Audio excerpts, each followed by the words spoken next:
In this world, there's two kinds of people, my friend. Those with loaded guns and those who dig. Broadcasting from a Montana wilderness fortress at the headwaters of the Missouri, this is Matt Christiansen Live.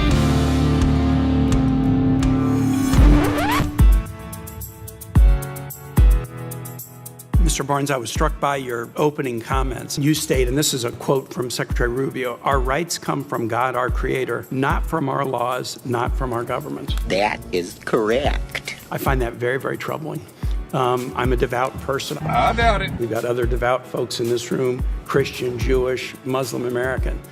The notion that rights don't come from laws and don't come from the government, but come from the creator, that's what the Iranian government believes. Shut up, bitch!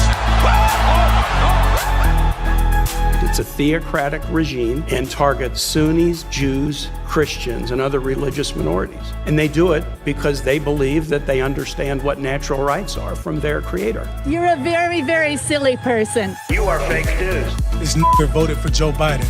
Bingo. Very fake news. You America-hating communist pig. You suck. I hope Trump deports you.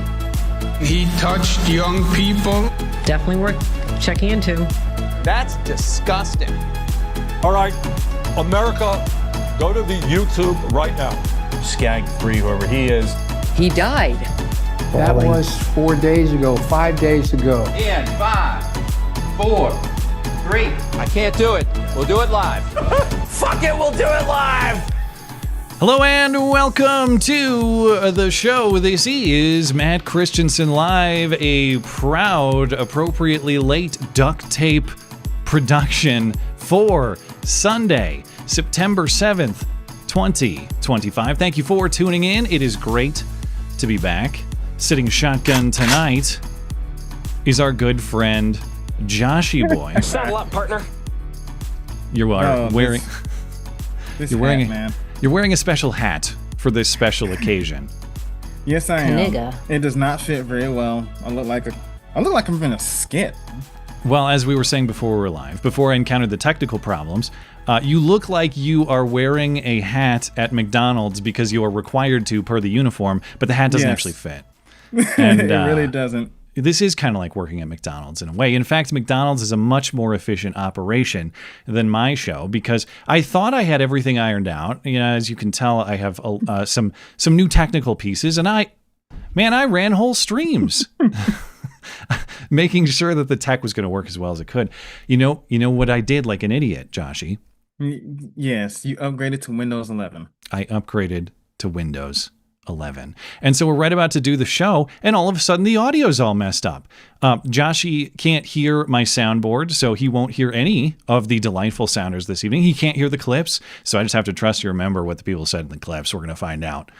Yeah. And we're just going to have to roll with that. And I am going to have to diagnose tonight and tomorrow what Windows 11 did to my sound settings. Thank you. I guess it's not Bill Gates anymore, but whoever's in charge of the company. Oh, is he not in charge of it anymore? Well, it's whoever the CEO is. It's not Bill Gates, who's Bill Gates, like, he's not involved with Microsoft anymore. Am I correct in that? I have no clue. This is the first time hearing of it. Well, before I forget about the hat, listener Dan, one of the many things I appreciated during my time off, I showed up to my post office box, my mailbox one day. Listener Dan sent me my very own Kaniga hat, though, like you, I don't necessarily have a lot of hair per the new look. In fact, I have no hair. I've joined a biker gang, okay? The Sons of Fence Sitting is what we're calling the biker gang. But I got the hat in the mailbox, and I appreciate that from listener Dan. It was a surprise. So as soon as I saw that Noah had these for sale, I thought, I got to send one to Joshy. I did not necessarily expect one to show up in my inbox. So thanks to listener Dan for that. If only I had less hair on my head, I can actually wear it. So right. Why don't you just do what I did, and you won't have this problem. All right. Anyway, so, no, I'm not going to even get into that. Go ahead. I like my. So, like, I'm going to fire you for bald jokes. Is that what you're saying? No. Oh. My dad has these little wrinkles in his head, and because I'm his son, I kind of have them too. Mm. But I also am really fond of my dreadlocks because I've had them for almost 2 years now, and they've grown this long. So that's why I'm not cutting my hair. Great story. Compelling and rich. No guest tonight, Joshy. I wanted to have a simplified stream, ironically. Well, thanks, Microsoft, for fucking that up. Right. But I want to ease back into it. That's why thank God I didn't have a guest tonight, because it would have messed that up even more. And by the way, I'm on call. Like, my wife could go into labor at any moment. So, oh boy. Anyway, I thought like, hey, I'm going to ease back. I'm going to have like a nice comfy hour-long stream. Then I looked at all the stuff I want to talk about. Get ready for 3 hours if the tech will allow that, because I got a lot to talk about tonight. Among the items for discussion tonight, a man of color inexplicably stabs a Ukrainian refugee woman to death on a Charlotte public transit train. And it's all on camera. Have you seen the video of that, Joshy? Yes, I have. Like I say every day, it's getting harder and harder to defend my people. It's not news for some reason, at least according to our national news outlets. Famed Maryland father Kilmar Abrego-Garcia will soon become, he's African father now, Joshy. The Trump administration, or soon to be African father. Trump administration preparing to deport him to the tiny African country of Eswatini, I think is how you say it. Eswatini. Did you know? Now, you're a monarchy appreciator, Joshy. Yes. Did you know that Eswatini is the last remaining absolute monarchy in Africa? So, yeah, no, I did not. I learned something new today. Maybe it's a great place to live. It's in Africa, so it would not be a great place to live. It's next to South Africa. That's even worse. The Trump DOJ considers banning gun possession for trannies, and conservatives and libertarians debate. Very interesting debate this week. Lauren Chen has broken her silence about the Tenet media controversy from a year ago. I have some thoughts on the statement that she put out. Plus, we have plenty more hoax hate, as is tradition, to get to. Now, producer Tim sent me a message just making sure that things are up and running, which he says they are. I know that was a stressful start, but just try to breathe and relax. Trump, Tim says, God, man, thank you for the words of encouragement to breathe and relax. We love you. You're very special. The show's going to be great. Well, thanks, Mom. Actually, my mom agrees. My mom told me the same thing. All right, we'll take your super chats as well, of course. Before we get into it, got to say hello to our featured listener-owned business for the evening. That's our friends at Hero Soap Company. When you try Hero Soap Company, not only are you getting a great-smelling, all-natural product, not only can you subscribe and get soap sent straight to your door each month, but you can get my signature soaps designed by yours truly as well. Timberline is the classic, a frosty pine experience where the forest meets the peaks, double menthol for that high-altitude cooling effect, or try Old West. Highly underrated, people say. The sweet smell of leather and oak barrels will bust open the saloon doors. And don't forget, Hero isn't just about bar soap. They have liquid body wash. They have shampoo, conditioner. A while ago, I used to appreciate those things. Don't need them anymore. Cologne and more. You get 10% off all of it using promo code MCListener. Let freedom clean with Hero Soap Company. Promo code MCListener for 10% off site-wide. HeroSoapCompany.com. Let freedom clean? Yes. I don't like the company name, but that slogan is top notch. Well, I was going to say thank you for helping me promote, and then you had to go and ruin it. Speaking of firing you from this McDonald's job, find everything you need from our friends at Hero Soap Company, plus other great offers from the rest of our friendly listener-owned businesses. Western Razor Company, Kinney Mountain Woodsmithing, Hope Innovations, and more. MattChristiansenMedia.com/deals. Deals by listeners for listeners. Before we get into it, I will remind everyone, this could just be the preview of the duct tape that we've seen so far. With the new, I've kind of redone everything.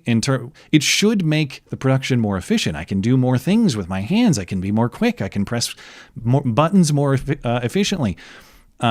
But it's like relearning muscle memory. You know, like you might know how to ride a bike, but now you have to ride a bike using your hands, doing a handstand, which is worth it in the end. But that's kind of what I'm trying to learn right now. So bear with any duct tape that may result. Also, Bible studies back on Friday. And through August, we had planned to continue Bible study. There were some complications. So we've actually been on break from Bible study for a few weeks now. But Bible study does return this Friday.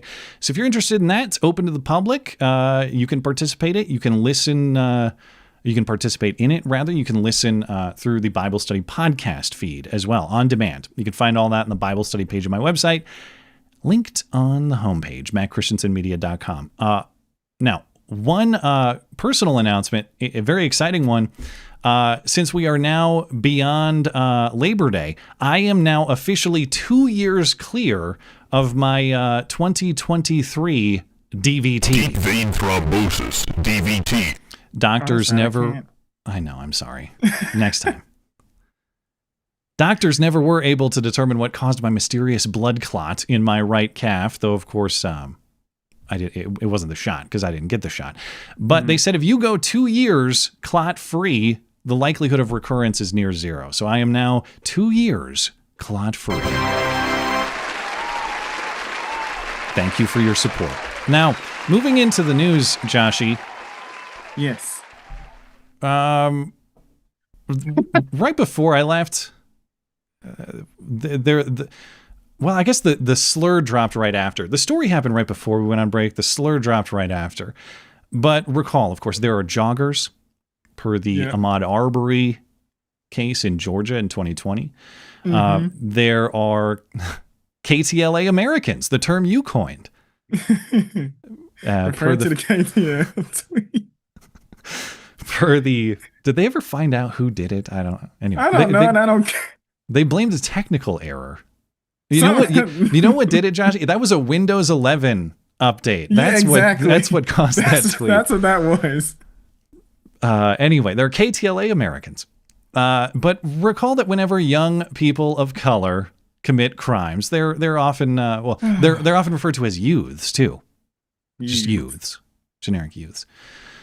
Per the brutal Cincinnati brawl at the end of July, the new one dropped, Joshy. Did you hear about sluggers? As of today, yes. Okay. But did you hear about sluggers back at the start of August? No, I have not. I kind of took a break myself. These are hard R sluggers. They're not slug-us. Okay, these are sluggers. This is regarding that brawl in Cincinnati where that white woman had the crap beaten out of her. Hard R sluggers, says the New York Post. Headline August 2nd, fourth slugger busted in Cincinnati brawl. So it's not just the Louisville sluggers you have to worry about now. It's the Cincinnati sluggers too. Or maybe you defend yourself from a Cincinnati slugger. No. Yeah, defend yourself from a Cincinnati slugger with a Louisville slugger. Got to think about which sluggers are which.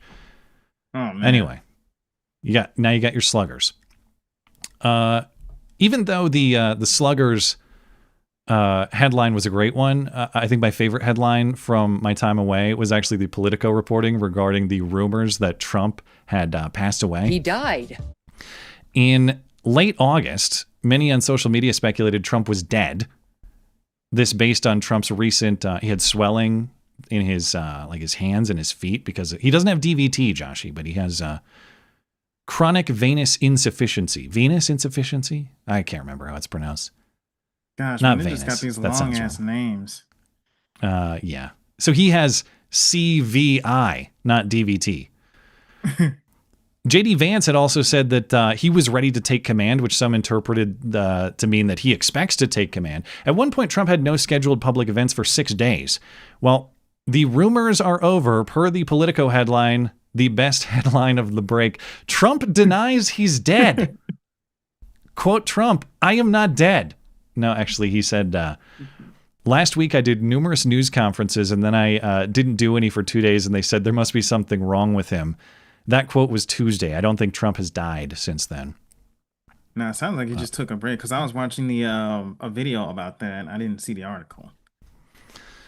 I guess he had to ice his ankles or something like that, but he's not dead. Okay. Speaking of slugger violence, we have to discuss the major episode of it that was viral over the weekend. So I guess he's not a slugger. He's a stabber or a slasher, whatever you want to call it. Did you see the uncensored video? I have not yet. I hadn't seen the uncensored video. I was looking for it earlier. I've only seen the censored version, and that's enough for me. But in Charlotte, DeCarlos Brown Jr. has been arrested and now charged with first-degree murder after he stabbed Irina Zarutska, I believe is how you say your name, stabbed her in the throat on the Charlotte light rail August 22nd. His name is De Carlos? There's no apostrophe. De Carlos. D-E. You know, a side point, and I know this is sort of a stupid aside because there are clearly more important things here, but I saw a post while I was on break mocking the various ridiculous college football names, of which one was Noah Kaniga. But there are, okay, this like duh name trend, as in De Carlos. Okay, I saw, these are real college football players. One was named De Realist, D apostrophe Realist. And another was named De Coldest, D apostrophe Coldest. And if he were to somehow form a family with Noah Kaniga, De Coldest Kaniga? Those are real names. That's not just somebody being funny. That's what the post said, and I believe it to be true. You can look it up. Anyway, this is about DeCarlos. And DeCarlos, well, let's actually start with the victim here, and that's Zarutska. Zarutska was a white 23-year-old refugee from Ukraine.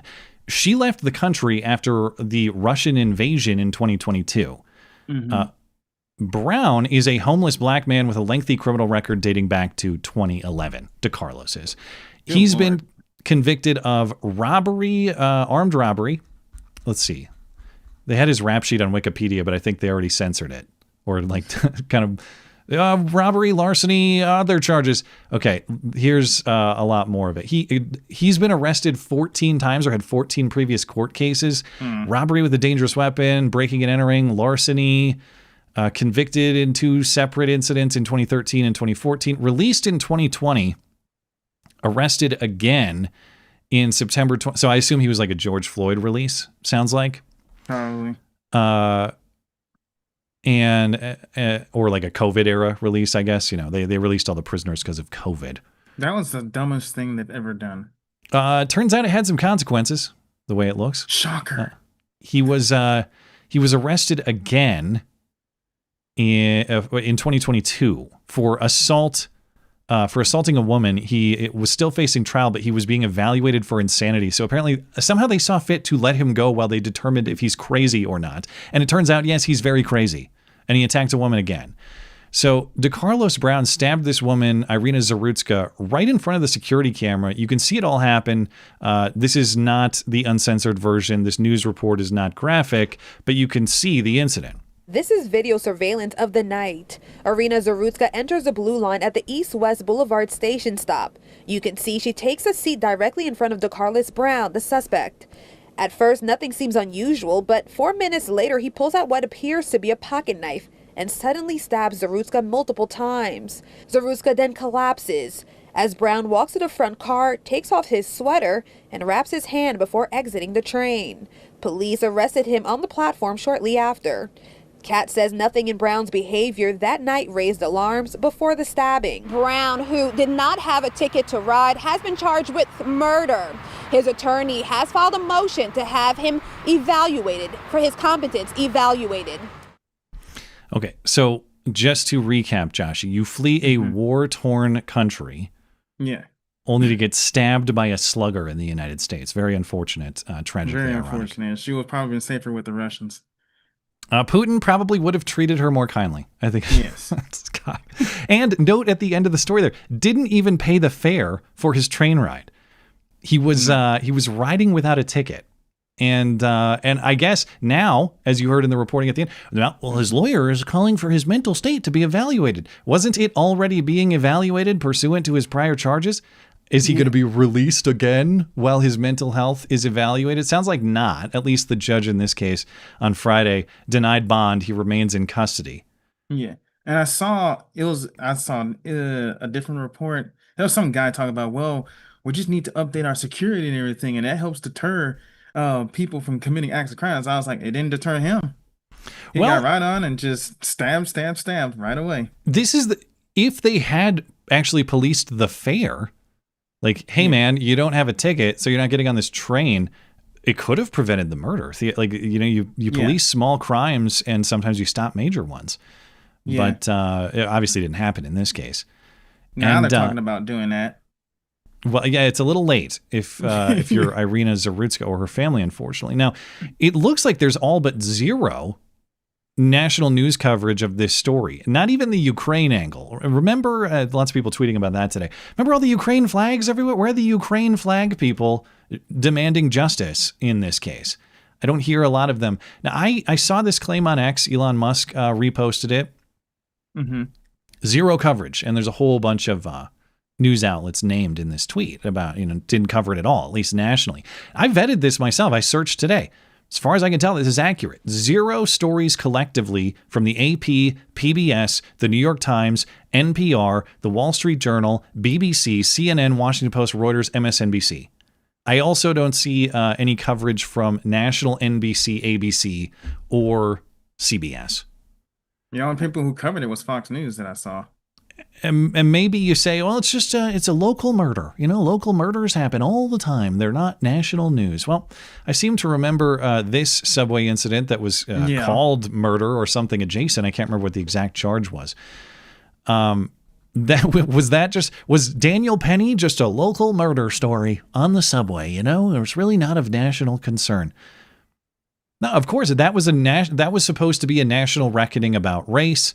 This was a guy who clearly had a racial bias when he murdered, what's his face, the Michael Jackson impersonator, Jordan Neely. I forgot his name on there. Well, I won't forget his enraged Michael Jackson performances where he called people faggots on the street. God rest his soul. Anyway. Where are the feminists on this? Shouldn't they be raising hell about a young woman getting stabbed by a man? Yeah. Fair to question that too. And just obvious. It's the obvious question everyone's asking, but that doesn't make it any less important. Why is one of these national in its importance and the other is, it's just like some fringe local story?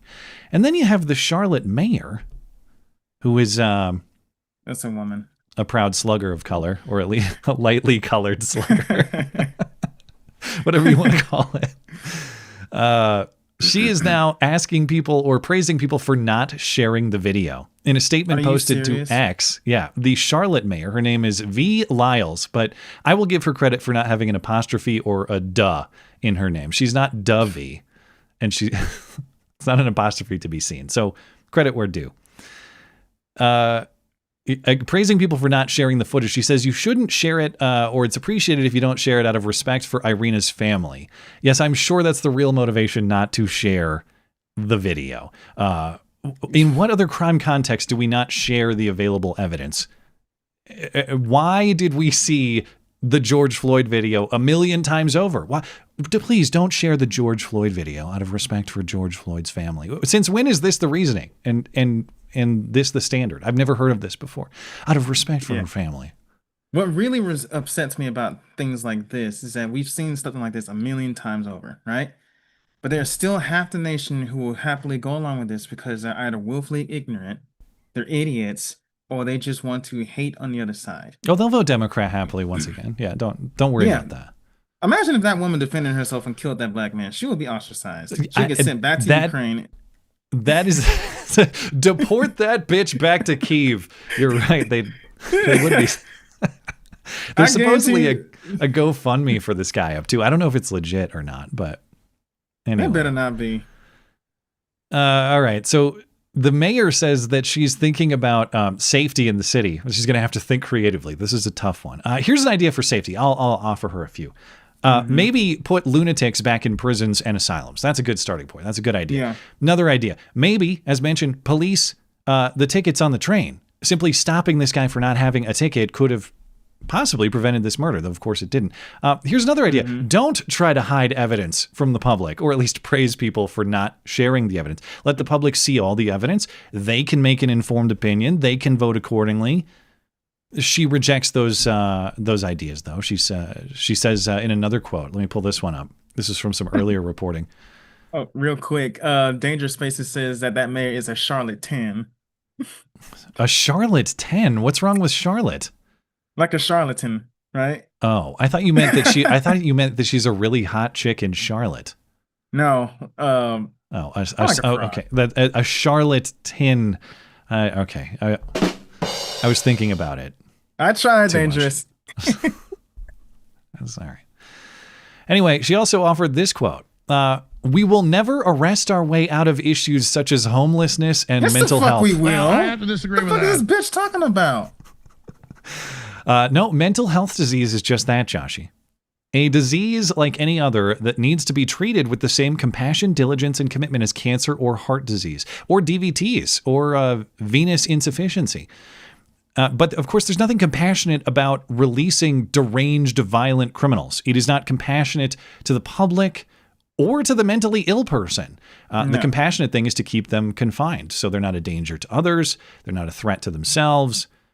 There's nothing compassionate about what we just watched. So let that dude roll up in her house and stab her. She'll change her mind real quick. I think if he didn't have a fare in her home, she would have more of a problem with it. Yeah. Yeah. Okay. You have anything else to say about this particular slugging episode? Well, it's a good thing I lost my black card. So. And be gone tonight if you still had it. All right, let's talk a little Kilmar Abrego-Garcia. Recall the so-called Maryland father, but actual MS-13 illegal immigrant human trafficker, Kilmar Abrego-Garcia. Now, first, of course, he was deported to El Salvador, supposedly illegally. But then he returned to face human trafficking charges. He was then arrested again. He's now facing another deportation somewhere else. It is now reported that Kilmar Abrego-Garcia will become an African father. That's right. Kilmar Abrego-Garcia will find his place in the circle of life.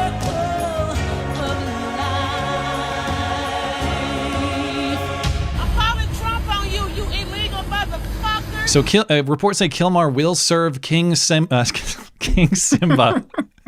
at Pride Rock, and he will defend the Pride lands from those meddling hyenas. That will be his new calling. On Friday, the ICE sent a letter to, I don't know if it's DOJ or ICE, whoever it was, whatever feds, sent a letter to Kilmar's lawyer saying he's going to the small African nation of Eswatini on the eastern edge of South Africa, formerly Swaziland, Joshy, I believe. I don't know when they changed the name. I have no idea either, but Swaziland is familiar to me.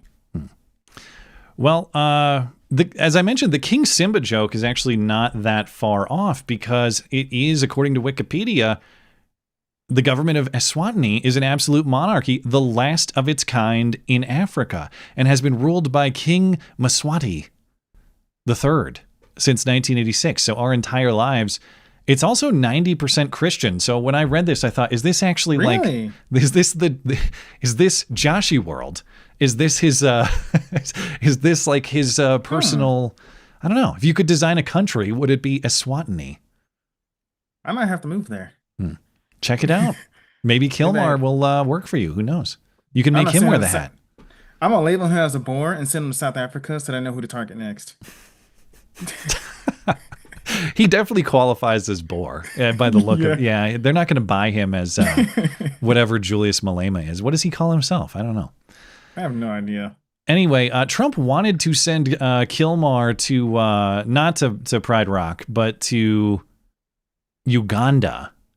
And Kilmar's lawyers don't want him to go to Uganda because they say he fears persecution and torture there. But he also feared persecution and torture in his home country of El Salvador. And his lawyers say he fears persecution and torture in 22 different countries, in fact, but not Eswatini. So I'm actually unclear if the Eswatini thing is real or if it's a joke, because through a spokesperson, the Eswatini government, it's in here somewhere. Let me see. Yeah, the spokesperson told the AP while they were busy not reporting on DeCarlos, they had time to talk to the spokesperson for the Eswatini government. He says, we're unaware of this. We haven't heard that Kilmar is getting sent here. So is this a bit? Is it real? I don't know. But it seems like the effort to send Kilmar to Africa is a real thing. For now, Kilmar remains in ICE custody pending deportation somewhere. So the Kilmar World Tour continues. Where in the world? I can't believe that this is going on. Well, how hard is it to get rid of one guy?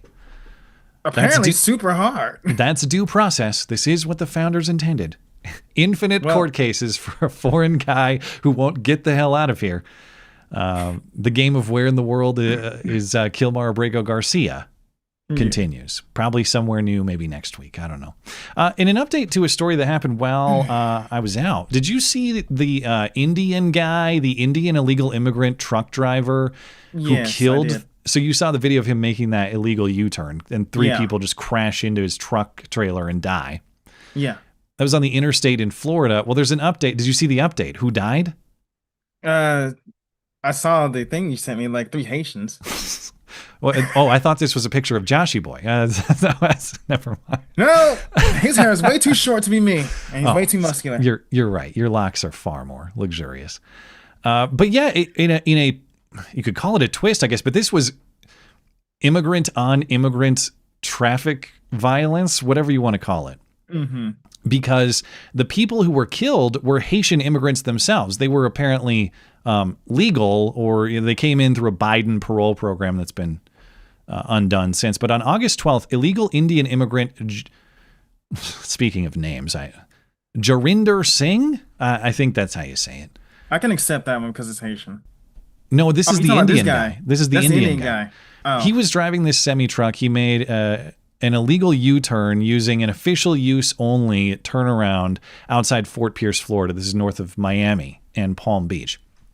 Now, Singh is reported to be an undocumented driver, according to the Miami Herald. Now, I haven't followed this story closely enough. How in the hell is an undocumented driver? What does that even... How's he getting... What documentation did he have that supposedly allowed him to drive this truck? I don't know. He was Californian. Maybe he was. I have no idea. I haven't had time to look into the backstory here. But he's go ahead. Undocumented driver. That's what he was.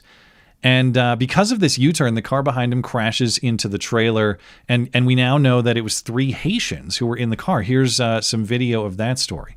We are learning new details about the victims of killed in a crash with a semi on the turnpike earlier this month. Our news partners at the Miami Herald say the Haitian immigrants were actually traveling to Indiana. Troopers identified Herbie Dufresne as the driver of that minivan that slammed into an 18-wheeler. He and his friends had apparently moved from South Florida to Indiana in hopes of finding work. The driver of the semi, Harjinder Singh, has been charged with 3 counts of vehicular homicide and manslaughter. So again, the Haitians were technically not illegal, at least according to their lawyers, their family, whatever. They, according to the reporting here, they were here under the Biden-era humanitarian parole program. That program has since been ended by Trump, but they were moving to Indiana for work, apparently, at the time. My question is this, though, Joshy. Can we actually...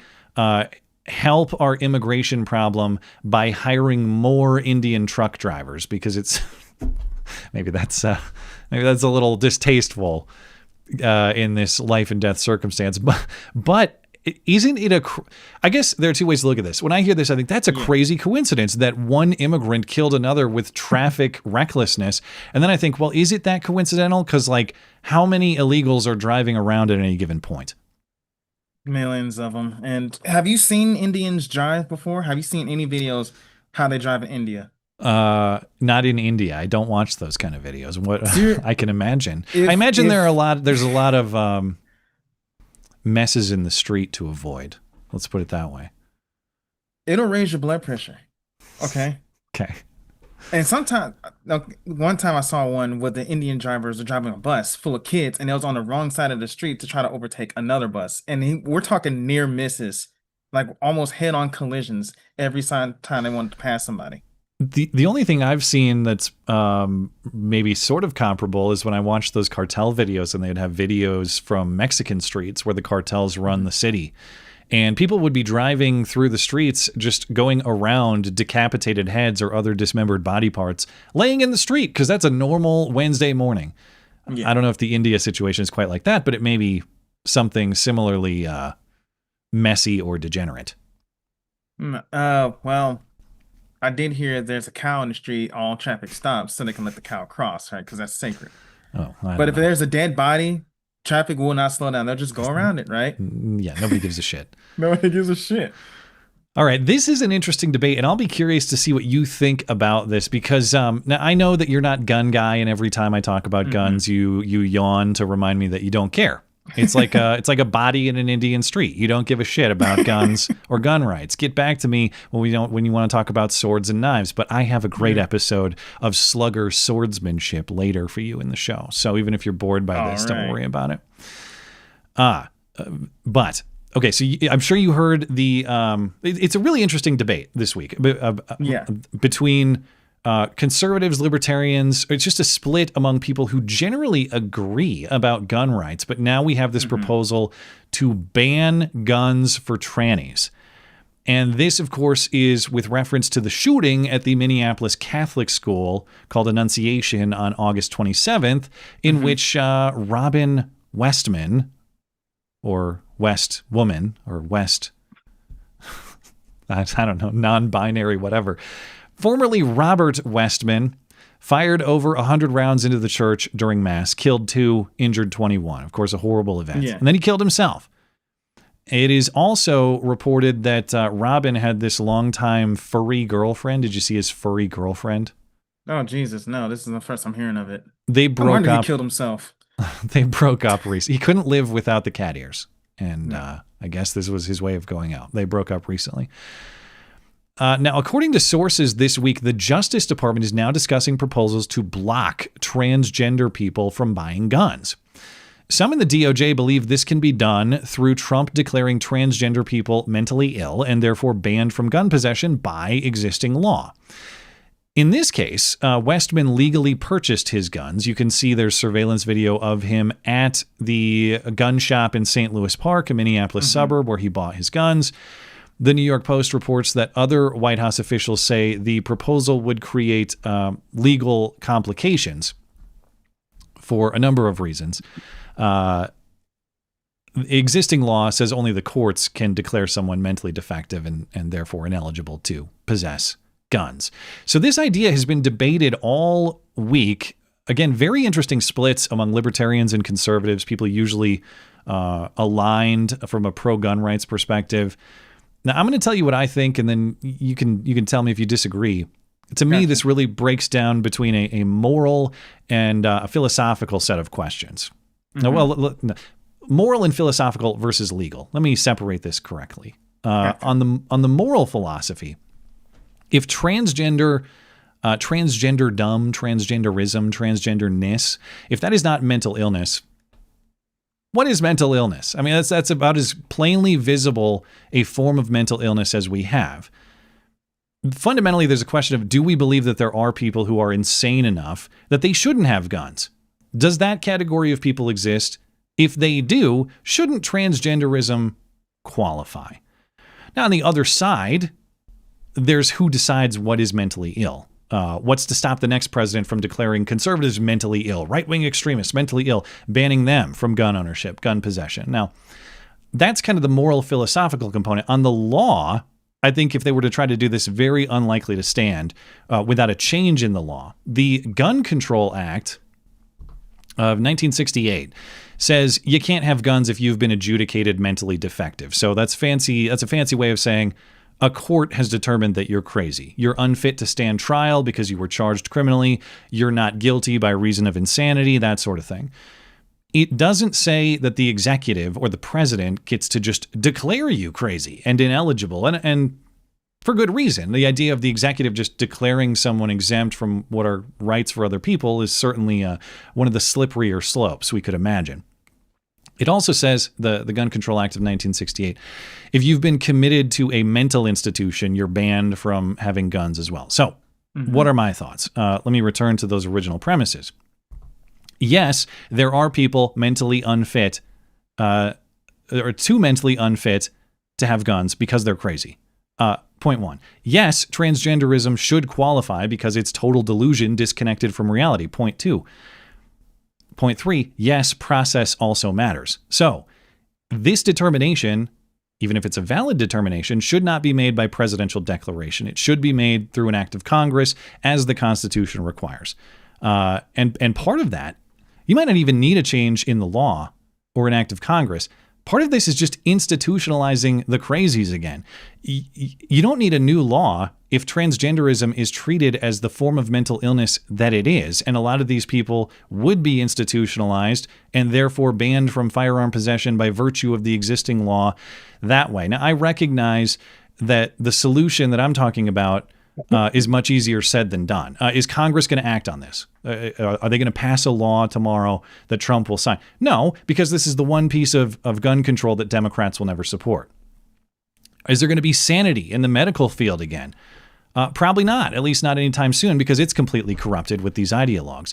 Those are problems, and those are problems that are going to have to be solved, but the solution is not a power grab in the executive to disarm people at will, because that is a tool that will be used against people wrongly in the future. The solution is to do the hard work of changing minds in Congress, changing minds in the medical field, and yes, restoring a culture where transgenderism is treated as the mental illness that it is, and one that I think is sufficient to say, maybe not the best idea for that person to have a firearm.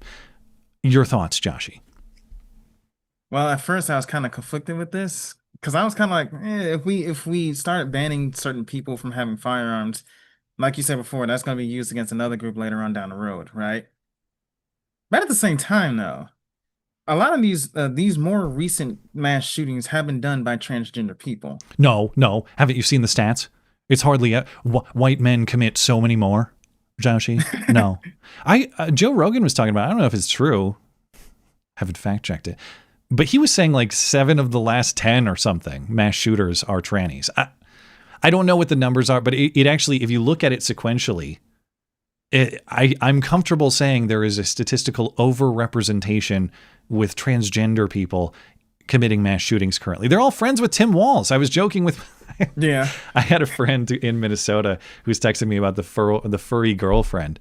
And I joked with them. I said, they met through Tim Walz, actually. What? No way. Were they volunteers on his campaign or something? I was like, no. Tim, just joking. Tim Walz is friends with all the school shooters, But anyway, I didn't return to your points. I didn't mean to interrupt you. I don't have a whole lot to say. You kind of just said everything. Well, do you disagree with any point that I made? Would you give the president this sort of power to declare people mentally ill and diminish or remove their rights on that basis? Just for trannies?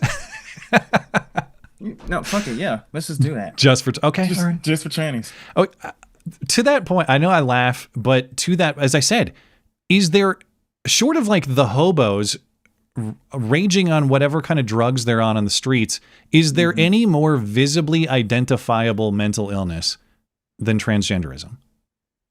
Well, they are unhinged, just like the hobos. It is by definition disconnected from reality, and it has visual cues to show you. I mean, someone who's like schizophrenic, bipolar, has whatever sort of mental health condition, they might have good days, bad days. I guess maybe the non-binary people have good days and bad days, depending on how they feel that day. I'm just saying, like, it's a form of mental illness where, like, they don't even have to say anything. You just know it when you see it. You're like, that's mental illness. Now, I know I am not a medical professional. I don't have clinical experience. I have real world experience looking at men and looking at women, and those people are not what they say they are. So and I saw one at Walmart yesterday. I think it was yesterday. And from behind, it looked like a lady, right? Because even the guy checking the bags and everything was kind of confused at first until I didn't see the face, but I heard the voice. And I'm just like, well, goddamn, ew. It was so maybe you do need to hear them. Sometimes they're edge cases, and then the voice is what really tells you. But then I was leaving a store because I've got my stuff, and I just kind of looked, right? Because the guy at the front, he was like, "Is that a dude or a woman?" And then I kind of looked at him, and I was like, "That's a dude. That's a straight up dude." And he was a darkie like me. Am I going to get banned? You can say the D word. I can't. What do you mean you can't? I can only say slugger. I can't say the D word. All right. Well, you got any more to say about this case? I'm on the fence about it. That's my job. You're supposed to take hardline stances.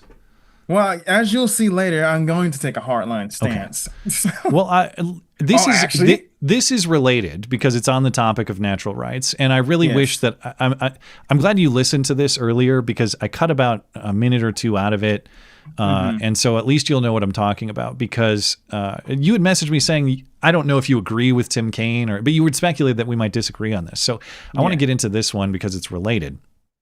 And maybe natural rights are so far gone in this country that it doesn't really even matter anymore. Case in point, this week we had a sitting U.S. senator lecturing a State Department nominee that the philosophical basis for this country is extremely troubling, in his words. Now, who is this guy? You've already forgotten. His name is Tim. Tim Walz? No, he's friends with school shooters. This is a different Tim, a different Democrat Tim. This Tim has less notoriety than my Tim. People remember producer Tim around here more than they remember Tim Kaine. Tim Kaine, the senator from Virginia who ran with Hillary in 2016. And during a Senate... you actually don't remember that, or are you doing the bit? No, I actually don't remember that. Oh, well, look it up. I swear to God, it's true. You might not believe me. Some consider it a conspiracy theory, but it's true. During a Senate Foreign Relations Committee hearing on Wednesday, the committee was considering the nomination of Riley Barnes to serve as Assistant Secretary of State for Democracy, Human Rights, and Labor. In his opening statement, Barnes quoted... Sorry, I got the burps. This is more disgusting than an Indian street during rush hour. In his opening statement, Barnes quoted Secretary of State Marco Rubio, emphasizing that the U.S. was founded on the principle that, quote, all men are created equal because our rights come from God, our creator, not from our laws, not from our governments. And then Tim Kaine starts lecturing this guy saying, well, you think just like those Iranian theocrats do. This clip is a little bit long, Joshy, as you heard when you listened to it. There's a lot here. I think this is a pretty amazing moment in our capital. So I'm just going to let it run, and then we'll talk about it on the other side. Mr. Barnes, I was struck by your opening comments, and I asked to get a copy of them so I could read them and make sure I quoted them correctly. You state, and this is a quote from Secretary Rubio, our rights come from God, our creator, not from our laws, not from our governments. I find that very, very troubling. I'm a devout person. I was a missionary in Honduras. We've got other devout folks in this room, Christian, Jewish, Muslim, American. The notion that rights don't come from laws and don't come from the government, but come from the creator, that's what the Iranian government believes. It's a theocratic regime that bases its rule on Shia law and targets Sunnis, Baha'is, Jews, Christians, and other religious minorities. And they do it because they believe that they understand what natural rights are from their creator. So the statement that our rights do not come from our laws or our governments is extremely troubling. I think the motto over the Supreme Court is equal justice under law. The oath that you and I take, pledge to support and defend the Constitution of the United States, not arbitrarily defined natural rights. I think there are such things as natural rights, and I try to live in accord with them. But I would never demean the law. We are a nation of laws, not men. Laws, not people. And if we now, after nearly 250 years, suddenly start to demean that or diminish that and suggest, no, it's natural rights as defined by a leader, the leader of Iran or the leader of any nation, that does not create a place of safety or comfort for folks. Get out from America. You America-hating communist pig. Now, I am going to propose to you, Joshy, that he needs a Big Bird costume yesterday. But before I get into my points about what he just said, which I think people who listen to me frequently will probably be able to predict exactly what I'm about to say. You letting me know that you might disagree with me or that you had a different take on this has me curious. What is your perspective on what Tim Kaine had to say? All right, I'm about to immediately piss off chat and probably you, but I'm actually siding with Tim Kaine on this. I knew you were going to be a Kaine licker, a Kaine simp. Okay, what do you get? Let's hear the simping.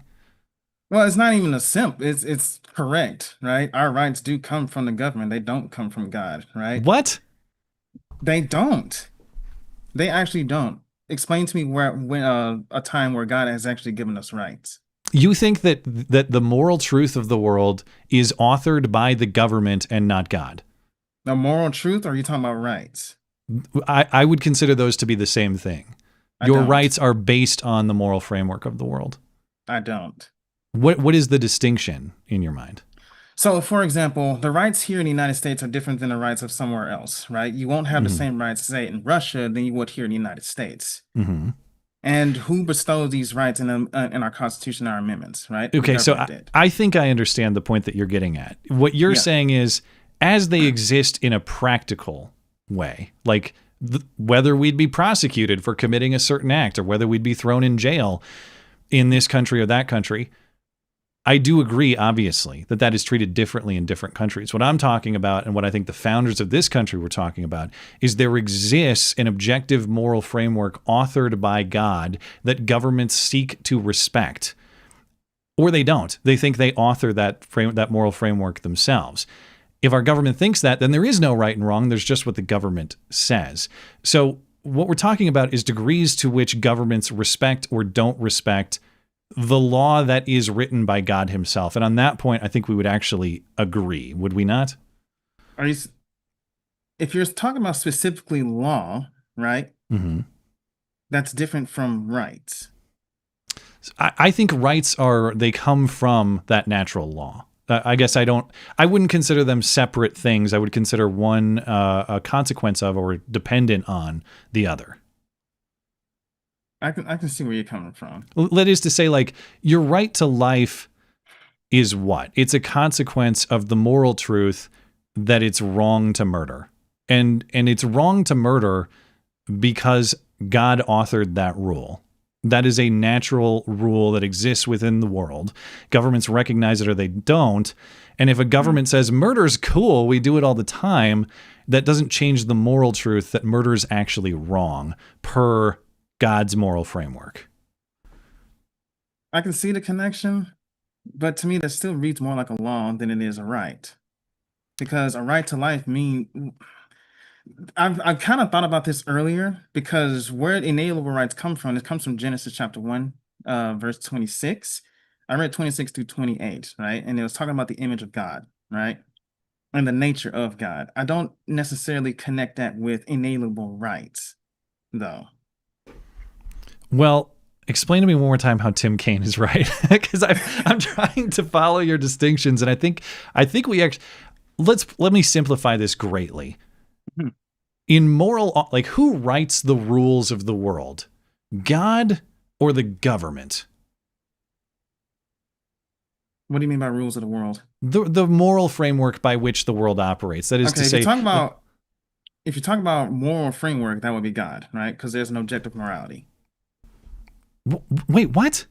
How is there not objective morality if God writes the rules?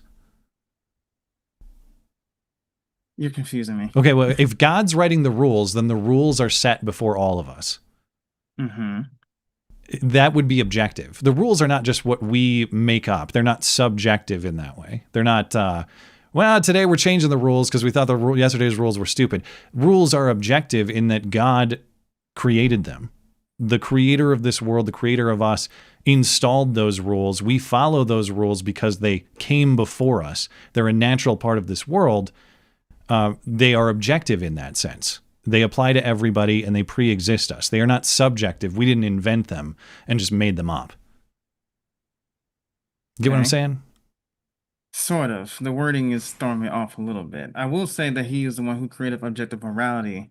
That doesn't necessarily mean we follow it, right? That's why laws exist. Okay. So you agree that there's an objective moral framework? Yes. Okay. Yeah, all right. For a second, I thought you meant the opposite. That's why I was like, what does God do in this world? No. Yeah. So, I say Yahweh a lot, but Yahweh is the creator of the moral framework that we have. That's what we go by as Christians, right? That's not in dispute. So I interpret Tim Kaine to be disputing that point, actually. But I'm glad that you don't. Yeah, but what he's saying is that this is kind of why they didn't say inalienable rights and the nature and everything, because that's kind of confusing to me. But when he says rights come from governments, he is correct. I think I'll return to my original point. I think what you mean is in the practical sense, whether your rights are implemented, recognized, that depends on government, because some governments do and some governments don't. But my point is, if the government decides to kill you tomorrow, they just show up to your house and shoot you in the face. From a practical perspective, like you're saying, well, you didn't have a right to life because the government said you didn't, and dang it, they sure took your right to life, didn't they? What I'm saying is they're still wrong to do it because there's a rule, a God-given rule against that sort of thing that the government just violated. That rule pre-existed government. It pre-existed us as men. Good governments recognize it. Bad governments don't. They think they write those rules. That's the difference. So I think I understand what you're saying. And I don't think we're actually as far apart. I'm trying to pull you away from Tim Kaine. Okay? Trying to bring you back a little bit. That's why the whole morality thing, I'm with you on the morality thing, right? But kind of like you said, it's more on the practical terms. The ideas of this is why I'm still struggling with it, right? Because when I was watching this video and I was kind of like, you know, I may disagree with a little bit of how he worded it and everything, but I'm not in full disagreement with Tim Kaine. Does that make sense? Well, he did go on to say that absolute monarchies are really cool. So he might be. All right. Let me go through some of my points here, and you can absolutely stop me if you disagree on anything I'm saying. Okay, and again, people who listen to me regularly are going to be like, yeah, we know, dude. Oh crap! I just speaking of we know, speaking of excuse me. Yeah, whatever. Speaking of technical difficulties, duct tape, whatever I'm doing here. I've bumped my camera setup there a little bit with my foot. Anyway, Tim Kaine. What I understand Tim Kaine to be saying is that the second line of the Declaration of Independence, again, the philosophical declaration for why and how our country exists, that's extremely troubling. Of course, the line famously reads, "We hold these truths to be self-evident, that all men are created equal. They are endowed by their Creator with certain unalienable rights, that among them are life, liberty, and the pursuit of happiness, that to secure these rights, governments are instituted among men, deriving their just powers from the consent of the governed." Now, what does that mean in plain language? God creates right and wrong, not government. Right and wrong are moral concepts that pre-exist us as men. Men, as a consequence, are then born with rights under that framework. Government either recognizes those rights or it does not. But government does not create those rights. Government does not invent those rights. They pre-exist government. Government is built around them. Now, Tim Kaine, it sounds like, is denying that premise, saying, yeah, your rights come from government. But the thing is, it's not just like that philosophical point that's baffling. It's his logic. He says in there, I believe in natural. Well, don't get me wrong. I believe in natural rights. But then he says natural rights are an arbitrary concept. Well, if they're arbitrary, as in like, people just make them up. Who knows? Might be natural today, might be unnatural tomorrow. I don't know. Well, if they're arbitrary, why do you believe in them? If people just make them up as they go, why are they worth believing in? The point about natural rights is that they're not arbitrary. They are moral concepts from God. It's wrong to murder someone, as we discussed. Whether government says that's true or acts according to that rule or not, the rule remains. And it's because of a pre-existing objective moral concept, not arbitrary. So I have no idea what he's talking about there. He warns that believing in natural rights will lead to abuse. Again, if so, why do you believe in natural rights? I don't understand why he does, given his own reasoning. But it's actually the opposite. Recognizing natural rights restrains you from abusing other people, whether you're in government or whether you're just a guy. The reason I don't... I like all my neighbors. Let me get that out there.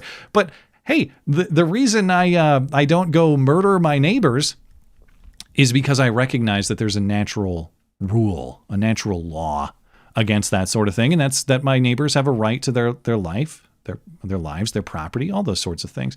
There are rules that exist in this world that you must respect. If you instead think that people only have rights that government says they do, if the government declared tomorrow, hey, Matt, murder's cool, theft is cool, we won't arrest you, wouldn't it still be wrong for me to go to my neighbor's house, kill him, take his stuff? Yes, that's what natural rights are. Natural rights are not a pathway to abuse. They are the cause for restraint that prevent us recognizing that that is, prevents us from abusing others.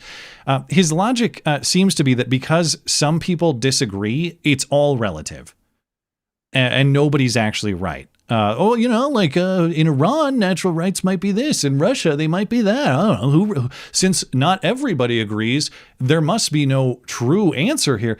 No, America's founding philosophy is actually right, or much closer to the truth, and that's why America is a great country, which was the nominee's point. Countries that recognize this truth are better than countries that don't, because it's the truth.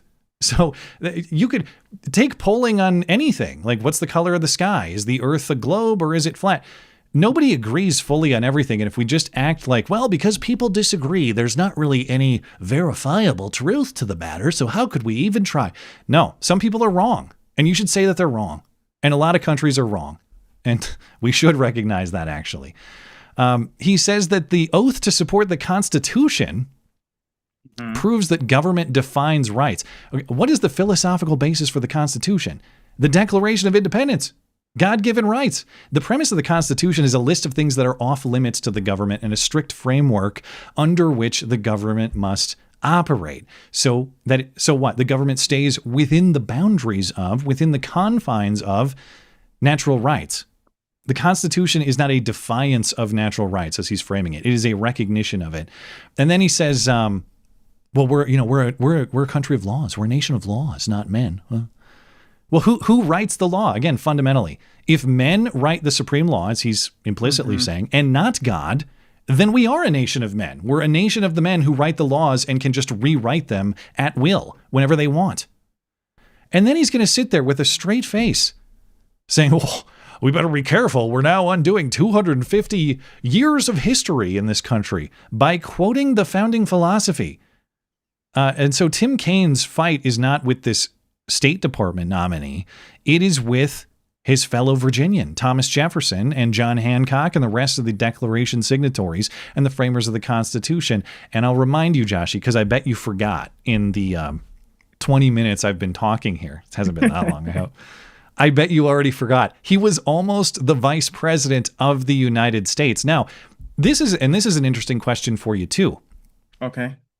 Whether you agree, disagree with Tim Kaine or what I just said, isn't there, talk about extremely troubling, not just the United States, any country, somebody running for leadership in that country, openly throwing the basis for that country under the bus. Now, some countries are wrong, and maybe their system should be thrown under the bus, as I was saying, but holy crap, for this guy to talk about how other people are radical and dangerous, I mean, he's talking about undoing the foundation of our country. Any thoughts on that? Too many. Okay. But I get where you're coming from, right? But natural rights just reads to me as law. It does not read as God-given rights. I still have issue with that. Well, let me pose this question to you. Okay, there's a natural law. You agree? You accept the premise of natural law? Yes. Yes. God-given law. One of those God-given laws is don't kill people in cold blood. Right? Would you not then, as a consequence, have a natural right to your life? How can you have one without the other, I guess is what I'm saying. One is a consequence of the other. Okay, I can agree with you on that. All right, I've done it. To a degree, what? I'm just thinking back in the Old Testament, right? Okay. With the right to life. Yahweh has allowed people to get killed. Yahweh has killed people himself, etc., etc. That's where the distinction lies. The right to life, yeah, he says, thou shalt not murder because it's immoral, right? I guess that's where I kind of differentiate it. Well, certainly the law is not never kill ever. It is do not kill in cold blood. Do not kill without justification. Murder. But would God? I guess here's an interesting. God, at the risk of going on with this for another 20 minutes, if God commits a killing and God is the author of the moral framework, is the killing not by definition justified? Yes. Okay, I think we actually would agree on that. But is God capable of committing murder? No. I would agree. So there's killing and then there's murder. We don't arrest soldiers for killing, right? No, generally, of course not. Yeah. So if I murdered you, right? If I murdered you in cold blood, that explains motive, intent, right? Manslaughter is me that we got into a scuffle, but I didn't mean to kill you. That's I think that's located in Deuteronomy on what to do if you're guilty of manslaughter or something. Yeah, like that. if we just get in a fight and I I kill you without premeditation. Yeah, without premeditation. So I'm not 100%. I know chat's gonna get angry with me for not exactly 100% being on their side on this one. You suck. But when fuck it you. comes to rights, even that reporter who said that our rights comes from the government, I do agree with that. I see your points and everything. Is I'll keep working on you. Maybe we could agree that that our rights come from kings and God is king. Well, even then, if I were to be king, right, and if I gave you rights, that's still a form of government. That's still not. Well, I'm not talking about a king of this world, Joshy. Yeah. All right, we'll return to this because you know what, we're way overdue on Super Chat here. So great story, I compelling. think this is the rich. first major disagreement we've actually ever had. I don't know that it's all that major. I feel like we're actually talking about we're kind of splitting hairs that I don't have. Is what we're doing. Yeah. So we're splitting a lot of mine, so I'm gonna leave it. Yeah, one of us needs some hairs split, the other has none left to split. Okay, let's get into some Super Chat. I know I've made you guys wait for a minute here, so thank you for your patience. And let's, I got to start at the bottom here. Esoterica Unbound. At 1:40 a.m. 2 years ago today, I watched the last of the drugs maintaining the illusion that my wife of 25 years was still alive run their course. Holy crap, man. I know you've told the story before, Esoterica Unbound. I'm really sorry to hear it. And, we love you. You're very special. or to hear it again, I suppose. And I remember, I think you were chiming in at the time, so this is 2 years ago today, so that would stand to reason. But you know, God bless you and your family, and I appreciate all your support for the show, and I just hope you're doing well. And you know, we all are going to go through very difficult loss in our lives, and that's if we're lucky enough to live a long time. So I'm glad that you preserve your wife's memory, and all the best to your family. He also says, your return is almost certain to be the highlight of an otherwise melancholy weekend, but then I may be setting the bar kinda low. Good luck. Well, thank you. I appreciate, you know, we all suffer loss, and I've suffered mine too, and I'm glad when people are able to kind of, I don't know what the term is, like be lighthearted about it. I don't know. I don't mean to make light of it. Mm-hmm. I'm just putting my foot, instead of putting my foot in my camera, I'm putting my foot in my mouth right now. But what I'm saying is that, like, maintaining a positive attitude and lightheartedness through even awful things, I think is valuable and healing. And so I'm glad that you're able to do that. Purpose of the age is Matt disappeared into the woods to find himself. Well, first of all, I am not going to be niggardly. Thank you. Matt disappeared into the woods to find himself, sing Coldplay karaoke, and lecture mountain goats about only having sex to procreate. I didn't get the sign over the tap the sign. The defining feature of the male-female relationship is the production of children. Judging by his new look, he didn't find manhood. He found Moby. I had to look up who that is, but it's another bald guy with a beard. August wasn't the same without you, brother. Welcome back. Thank you, man. I really appreciate it. And I think I found manhood. I think I look manlier than ever. You decide. Samuel Eddy. Welcome back, Commentator 6. Your services have been noted. Here are some rubles. Lauren Chen did speak up. I'm sure you heard the case was dropped. I did, and I have things to say about that right after this Super Chat break. So we'll get right into that. I have plenty of commentary on that, actually. So stand by. Thank you, Samuel. Big Mo in Arizona, welcome back. Well, thank you. It's great to be back. You know, it's like... I said it's like trying to ride a bike with your hands. Mostly it's like riding a bike. You don't really forget, but when Windows 11 messes up your whole system, and then you also have technical components and buttons to press. God, that... Because I have been nervous about coming back for a bunch of reasons. One, when you're away from... It feels like a million years ago, even though I don't forget how to do it. But there's just an anxiety that goes along with, like, restarting. You don't know if people are coming back. You don't know if people have moved on. On top of that, like, I'm gonna lean into being an old man, and I'm gonna get out the hair trimmers, and I'm just gonna go for it. I can't believe you cut your hair though, man. Well, dude, you can trust me. This is an upgrade, okay. And there's no going back. And actually, now that I'm in it, now that I've been in it for a month, it's like I wouldn't trade. Well, it's always nice to have options. You know, if I had your locks, you have options. You can do long hair, you can do no hair, you can do whatever you want. But for someone whose hair is long in the past, when you finally make that move, and it's just intimidating when you're in the public eye. Like, once I do it, there's no going back. So if it looks like total shit, woo. And you know, not that I'm running a show that's based on being a beauty queen or something, but it's hard to do. And so just whenever you make changes, and I've made several, there's an anxiety factor in coming back. And then you saw me like, all right, man, we're ready to go. Let me do a little test recording, make sure everything's good. Oh, the whole thing doesn't work. Oh, crap. And I will admit, it's partially my fault because I tested literally everything about the stream. The one thing I didn't test is having a call with someone else. Yeah. And so it is my fault for not catching that before. Now, thankfully, I caught the audio problem. We didn't go live thinking it was fine, and it wasn't live, I hope, knock on wood. But it's my fault with the oversight not testing the Zoom stuff. I just thought the Zoom stuff would work because it always works. And now it's a problem that I have to fix. Anyway. My fault, not Microsoft's, but still fuck Bill Gates. Long Dong John. There you are, Matt. I heard you got eaten by Bigfoot while walking in Yellowstone, and I heard Joshy Boy got beaten up over the last piece of fried chicken on a Carnival cruise. Jeez.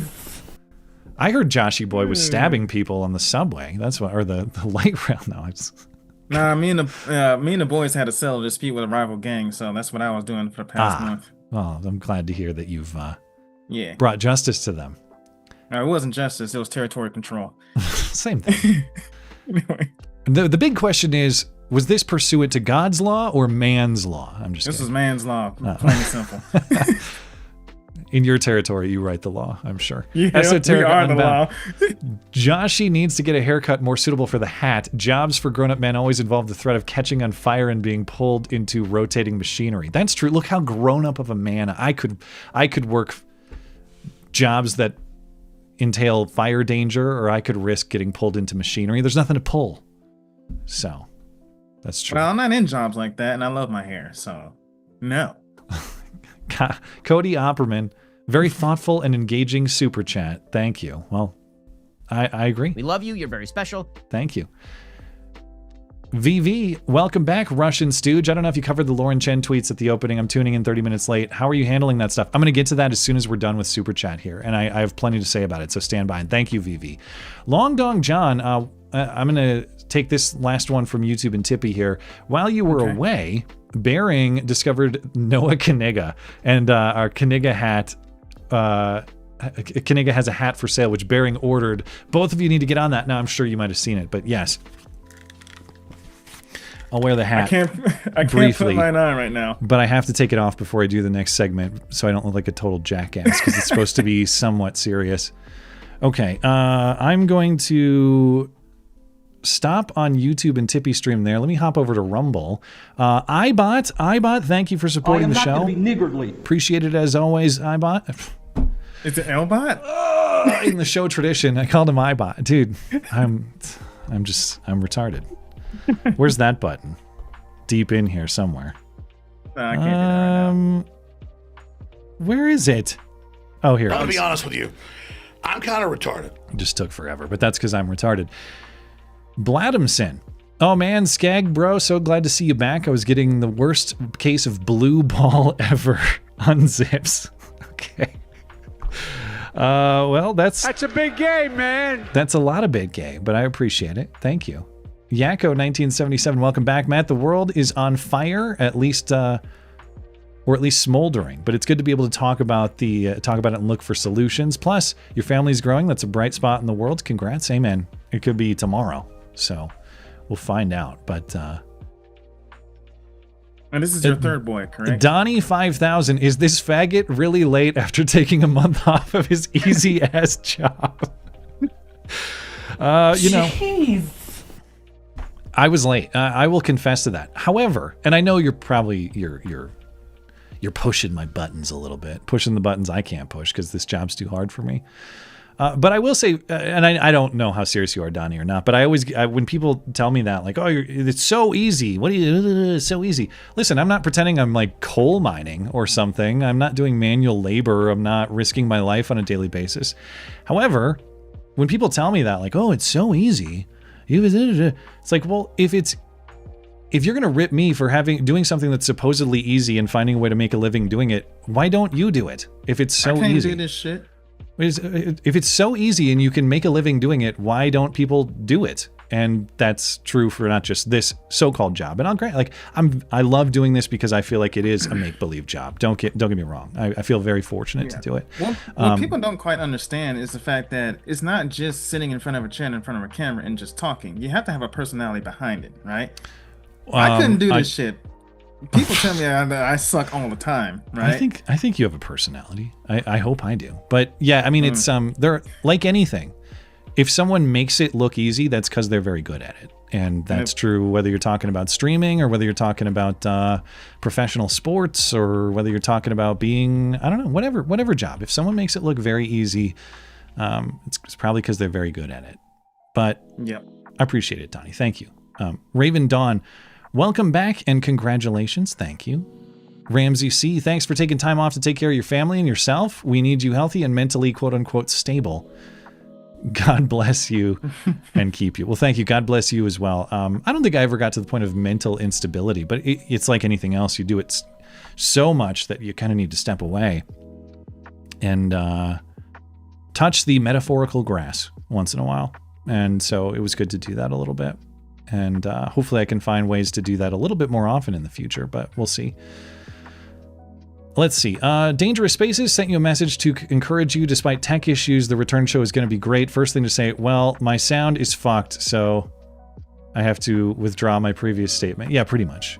But I think we were pulling it off somehow. Ninja Kitty, the Furball's thoughts on a new look. You now need a new name. Matt Ewell, Salvis, Telly, Christiansen, Briner. This must be reference to a bunch of bald guys that I don't know who they are.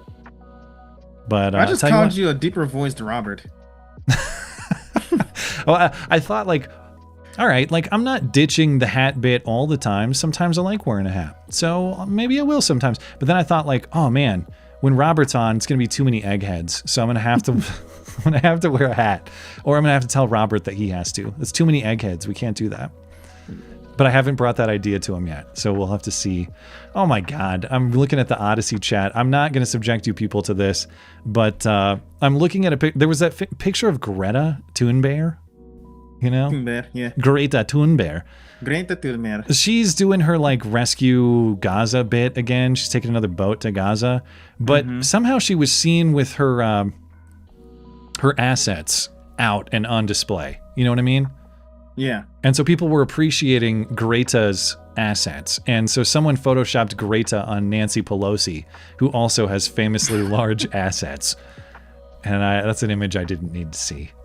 Blanket says, Matt, how was your vacation? Any news you would have enjoyed talking about while you were on vacation? Well, we're getting into some of that tonight without going, a long story about what I did. Yeah, it was a good mix of productivity and relaxation. And I had like I said, I had a list of like 30 things I was trying to accomplish, and I got pretty much all of them done. So other than starting the show late and with technical problems, I would say it was a success. Blanket says, Matt, do you have a favorite and least favorite pizza topping? I don't like artichokes. And the go-to, I mean, who could argue with pepperoni? But if you want to get more exotic, I'm a pineapple fan, as we've discussed, Joshy. I think we agree on that. Yes, we do agree on that. I discovered a new pizza at a local place over the break. And tell me what you think of this. It's called the Hot Hawaiian, but it's chicken, bacon, jalapeno, barbecue sauce. I can eat that. That sounds good.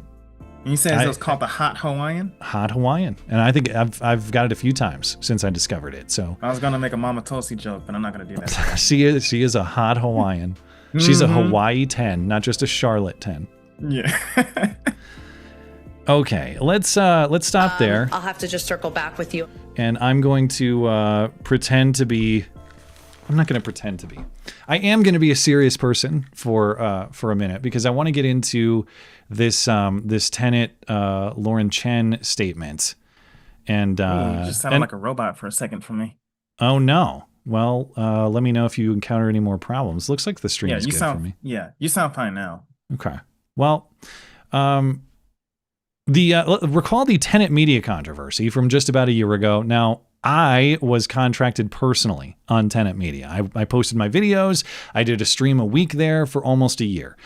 And Tenet Media was the project of Lauren Chen, aka Roaming Millennial, and her husband Liam Donovan. And then in September last year, Joe Biden's DOJ, Attorney General Merrick Garland, they said the whole thing was just a Russian scam.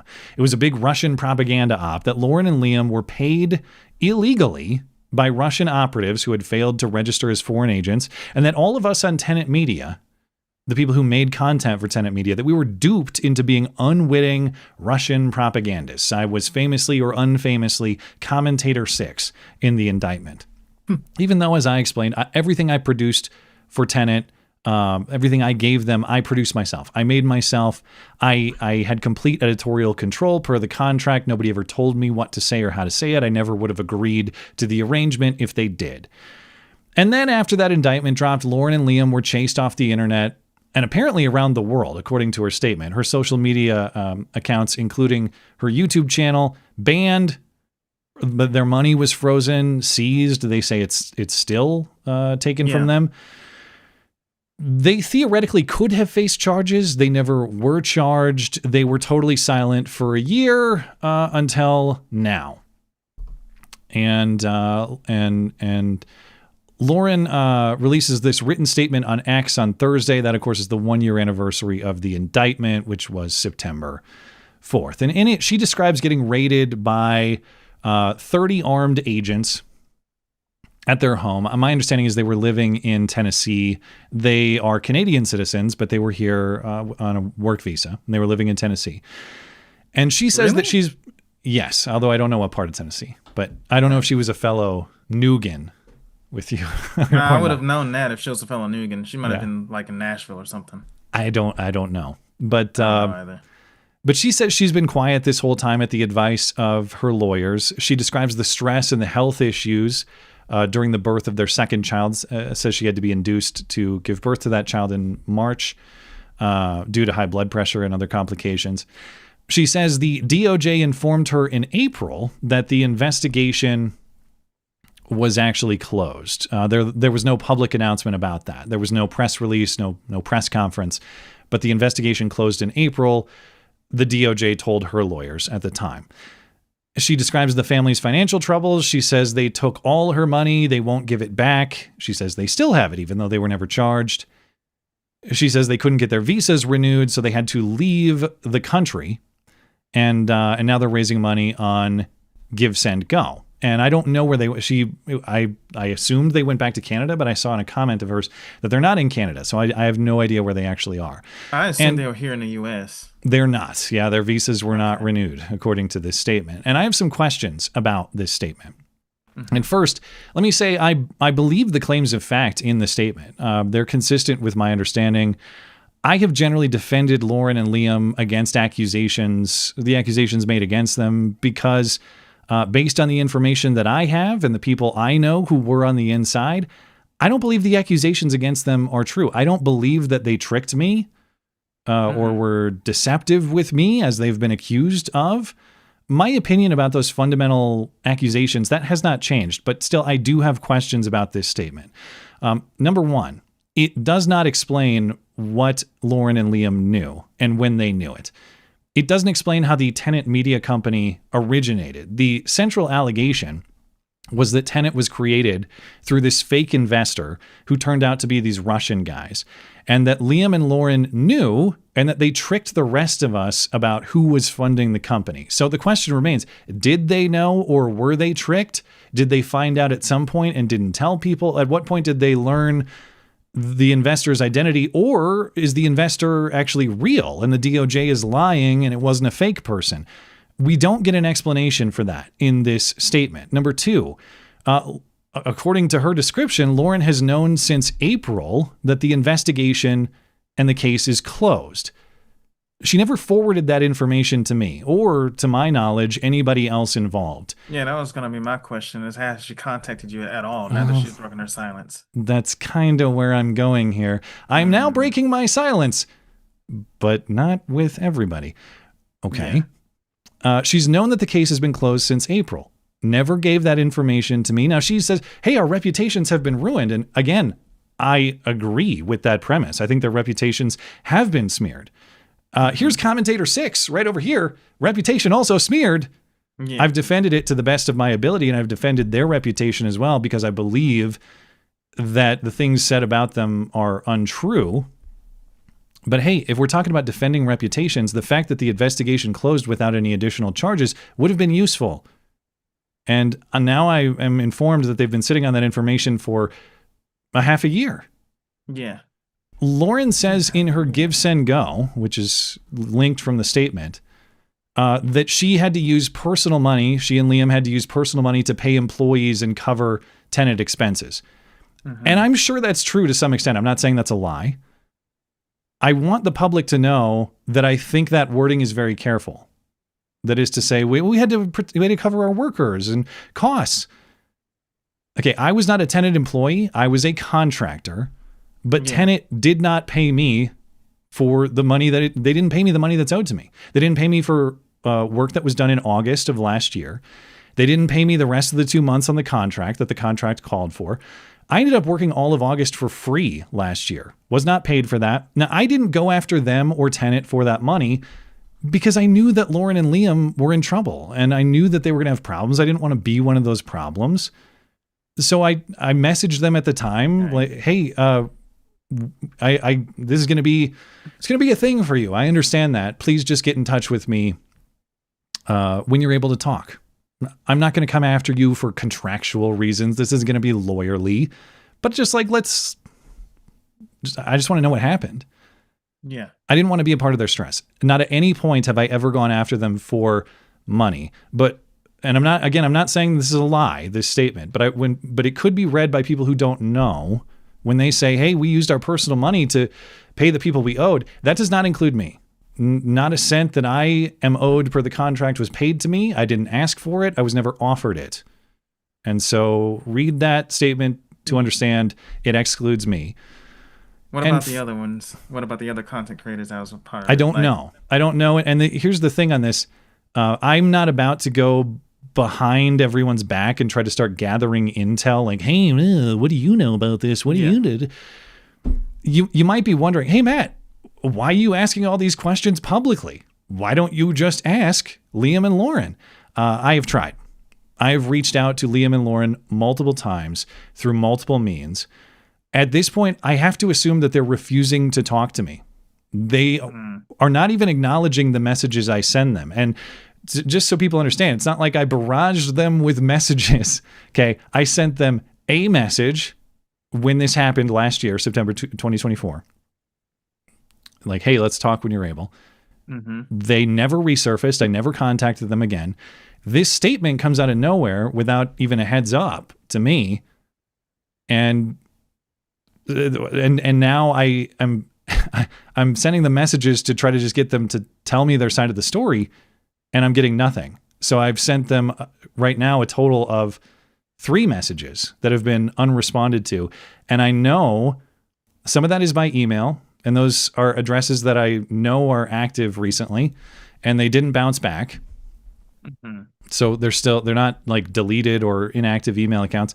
Some of that is on social media where she's active.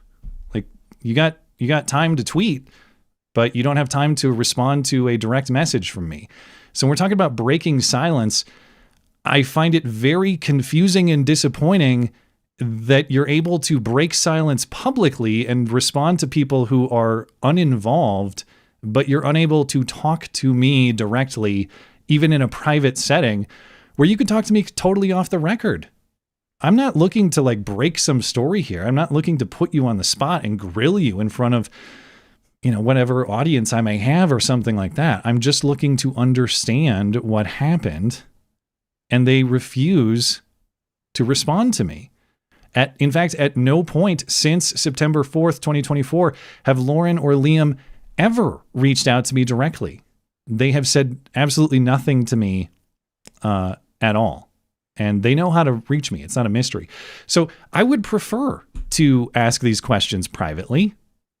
Since I haven't been given that opportunity, I have to ask them publicly. And I'm trying to assume the best. Okay. This is like, if they want to talk, I greet that opportunity. And I will be absolutely good faith about that. But no, this whole thing just does not sit well with me. Well, let me, I've tried to consider this from their perspective as best I can and not immediately reach the worst conclusion. Tell me if this makes any sense to you. The best I can come up with is I assume that maybe they've been advised by lawyers not to talk to me. Maybe they think that I'm a legal threat since they still have contractual obligations to me. Maybe they think that I'll sue, and if they say something to me, I'll use it against them. They don't want to give me ammo for that. Mm-hmm. Some problems with that. Number one, I've never given any indication I would sue. In fact, I said the opposite. I said to them that when the indictment dropped, hey, take care of your business. Please message me when you're able to talk. I've respected their silence ever since. And then they just never talked. Yeah. And I'll tell you right now, I'm not going to sue. If they want me to sign something to say, I'm not going to sue you before you're willing to talk, I'll sign it. Because I want the truth here. I don't want a payout. I want to know what happens. I want to know their side of the story. And I've respected their right to remain silent until they chose to no longer be silent. And now I guess I'm commentator 6 to everybody. Like, I'm forgettable to the people who approached me with interest for this project. Even if they go ahead. Not only that, when I was reading, I read the statement myself earlier today, right? And they said they even lost some people who they thought they were friends. Well, here you are trying to figure out what happened. So I'm very much trying to be their friend. Yes. And I don't misunderstand me. I'm not saying we're not friends. I'm saying I'm very disappointed and confused. So even if they received legal advice that says, don't talk to Matt, he might sue you or something like that. Mm-hmm. You exercise your own judgment. You don't have to take legal advice. And I certainly understand, like, hey, I don't want to be put on the spot in public. It's very embarrassing. Or great, like, let's talk privately. And I've never given any indication that I'm going to come out and just disrespect your privacy and throw all that information in the public. Yeah, I'm going to remain patient. I'm going to hope this conversation happens. As of now, Lauren and Liam don't even acknowledge me. And I'm just very confused and disappointed about that decision, about that course of action. So forever commentator 6, even to the actual company. And jokes aside, I want to be clear here. I don't bring this information to you, the listener, and I know like at least half of you are like, nobody gives a shit. That was a year ago and we didn't care then, and you did a 4-hour stream on it and I didn't give a shit about that either. Yeah, come on, man. That was 4 days ago, 5 days ago. Yes. That was 4 days ago, 5 days ago. This is not about like sympathy for me. Oh, feel bad for me. They won't talk to me. Hey, here I am waving my hands. They won't talk to me. This actually affects me next to none. It doesn't change my business plan. It doesn't change the way I'm going to operate. The reason I bring you this information is so that you can judge this story for yourself with the most and the best information that I can provide. So it's not feel bad for me. That's not the point. And I don't want people to think that it is. Forming your own opinion with as much information as I can bring you is.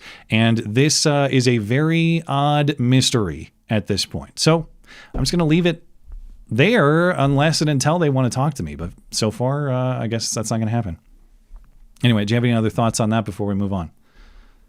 Well, it does feel like a targeted attack against the from the DOJ, since this was the Biden administration. But I believe that it was. I'm not doubting that. Yeah. I don't know. Right now I just kind of have to take it at face value. Take what at face value? The statement. Oh, like I said, I actually believe the claims of fact in there. I don't think it's a bunch of lies. I just find it very odd that it's time to break silence, except for the people directly involved. Now, the other question is, again, I'm not going to do the like, go talk to everybody else to try to figure out what's going on. You had a contract with me. You discuss with me. For all I know, maybe they have talked to Tim Pool. or Lauren Southern or Benny Johnson or Dave Rubin or the other people who were involved on the project. Taylor Hansen. I don't mean to commentator 6 you. You're not commentator 5. You're Taylor Hansen. You deserve respect. But if they're talking to other people and not me, that raises its own questions. Like, what did I... Fuck. Why am I banished from the club? What the hell did I do? So I have a lot of questions here that I guess just aren't going to get answered. Anyway, moving into more serious news. Did you hear the story of the Phillies Karen? Yes, I saw the clip. Okay. What a bitch. Well, this is another interesting debate, is what sort of punishment does she deserve? And I'll get into that in a minute. But for people early grave. Oh, well, it looks like the grave's coming pretty soon, I think. A Miami area woman has been dubbed the Phillies Karen after she was seen on camera taking a home run baseball from a young boy and his father at a Phillies Marlins game on Friday night. After a home run was hit, the woman and the boy's father raced to grab the ball, and the father grabbed it first, and then he returned it to his son. The woman ran over to them to yell at the man, browbeating him. She didn't attack him, but she's yelling at him. Give that ball back to me. It's mine. Eventually, he does, and here are a few different angles of that argument.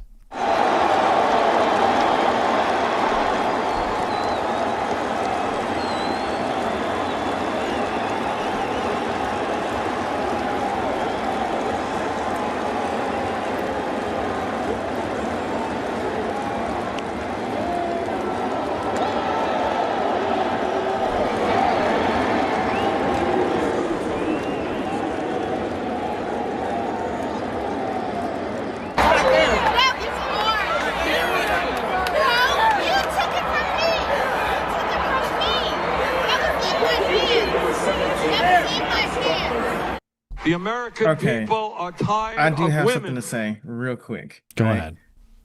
Dad was being a little bit of a bitch on that one. Okay.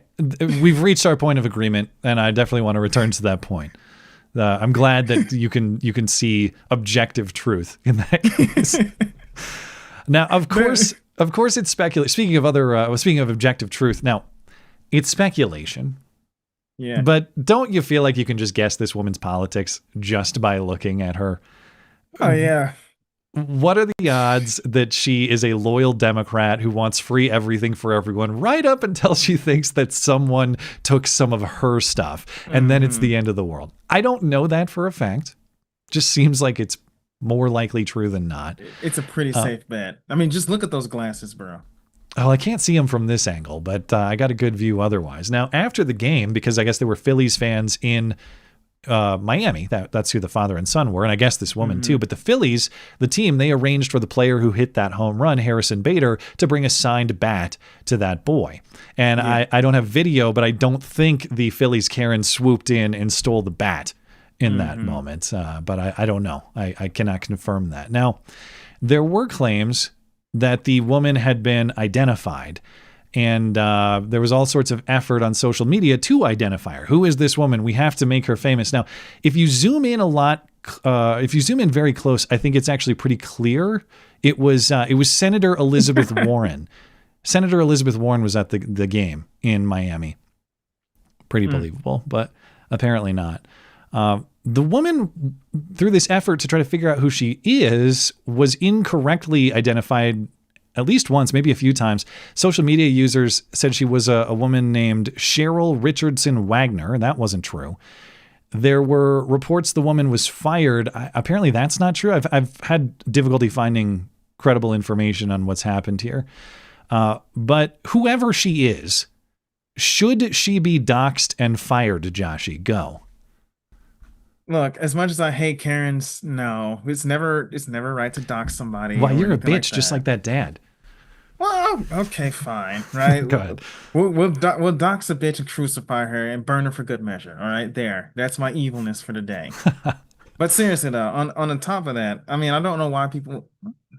All she did was berate the poor old man, right? Into giving. Black dad would have knocked her ass out.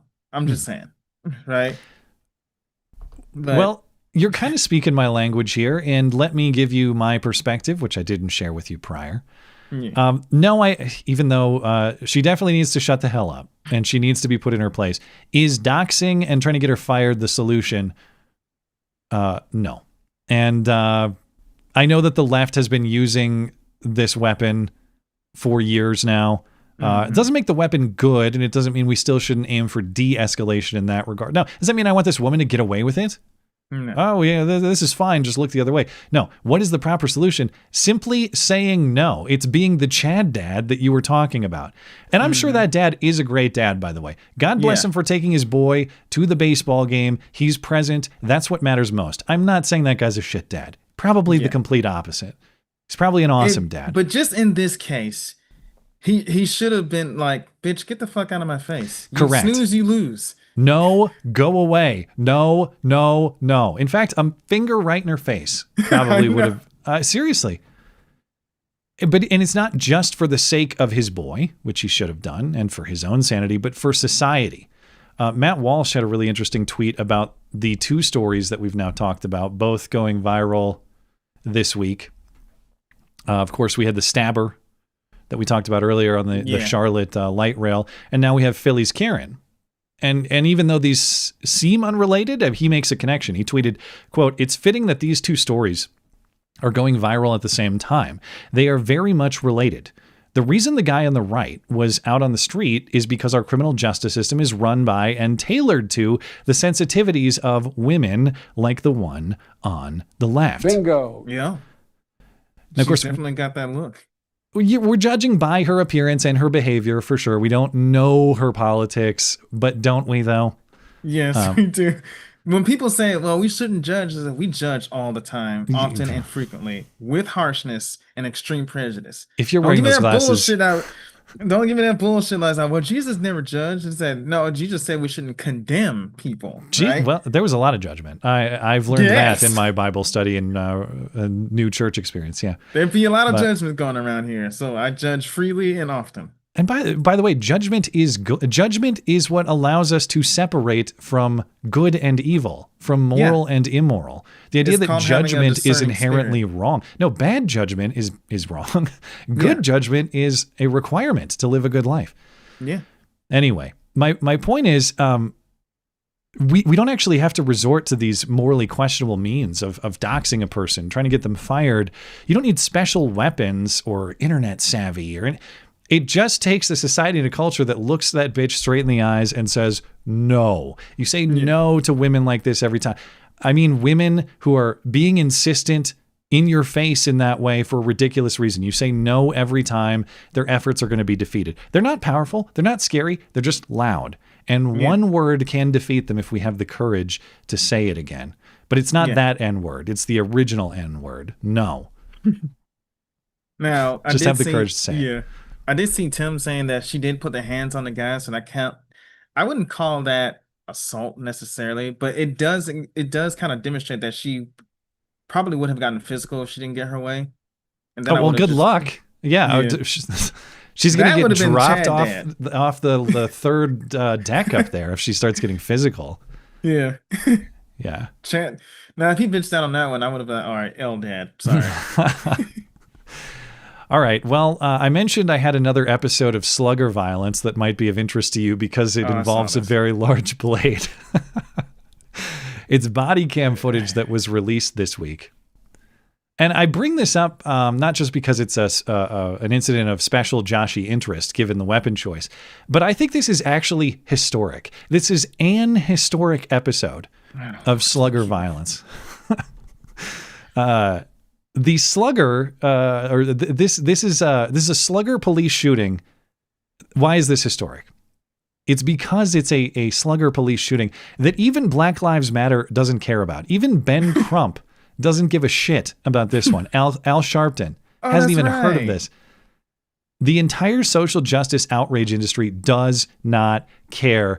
Now, you can interpret this a couple of ways, and they're not mutually exclusive. But one, we finally found one bad enough that even they say, yeah, that crazy lady got what she deserved. You could interpret it that way, or you could just interpret it as like BLM and that entire social justice movement so thoroughly defeated that they don't even have the energy or the resources to try on some of these things anymore. Now, I will disagree with you real quick. I saw the video, right? Because I won't be able to hear it. But there was at least one lady over there when the shooting happened that did give a shit, saying, "You didn't have to do that." Oh yeah, I think it is in the clip I edited. Yeah. That's true. It was the Phillies Karen. You can hear her in the background. But in Port St. Joe, Florida, this is Panhandle, Florida, on August 15th, police responded to a hit-and-run report involving suspect Tequila Walker.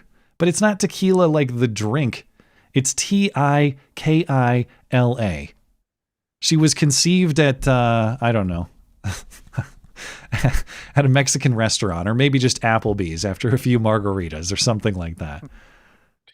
There's no apostrophe, though. So, again, credit where due. Carlos, tequila, Shaquita, Tequila. She's married to Da Vodka, or Da Whiskey. Apparently, there was a repo person trying to take Tequila's car because Tequila has not been paying for it. There was, and she committed a hit and run because the repo guy's trying to take her car, and she, I guess, hits his truck while escaping. And then there was another hit and run report an hour and a half later. She was again confronted by a repo truck, and she again hit that truck and fled that scene as well. It's not against the law, ho. Fuck you. Eventually, police caught up with this woman, Tequila. She refused to stop. She left police. She engaged in a slow speed chase. And then when she was finally trapped, she presented a 16-inch fillet knife. Police commanded her to drop the knife. She refused. They tased her, but she could not be subdued. And then she exited the car with this giant knife and charged a female cop. And then she was shot multiple times before she could commit any stabbing or slicing or slugging.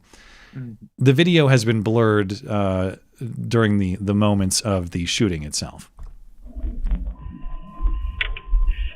Pull the car over.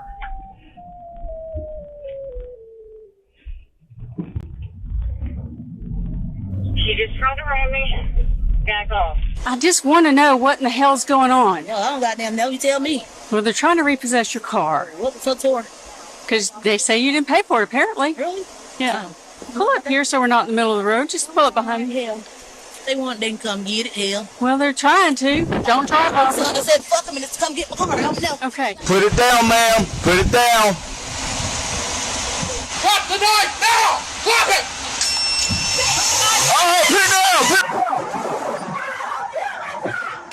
Put the knife down! Y'all to the taser. Y'all ain't. Suspect's down. She got a taser. We did taser. Who shot? She came at me with a knife. What the hell did you expect me to do? Yeah, there's that woman inside. You heard, you could have tased her. You could have tased her. You didn't have to do that. Well, they did tase her, and she. I've watched a YouTube channel called Midwest Safety, which is a police channel, right? So I've seen plenty of this stuff. You think I'll be desensitized to it, but taser doesn't always work, especially with a woman her size. What are you saying? She's got too much blubber to be affected by lightning. Okay. That's one way to put it. All right.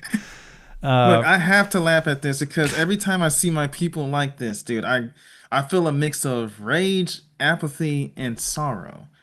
We used to be a good people way back when, believe it or not. But then the Kanigas took over. I was resisting the urge to press the button. I doubt it. Go on. Well, I can't even hear it, man. But the thing is, I mean, people, you have some people. Well, why are you always dogging black people? So look what they doing, bruh. Right? Why can't they just act right? Well, Carl Benjamin Sargon posted the question with the Hall of Fame of this scene, like Scream Face jumping at someone with a blade. She's now entered that Hall of Fame. All you have to do is not try to murder the cop. Can we uphold that? Just don't try to murder the cop.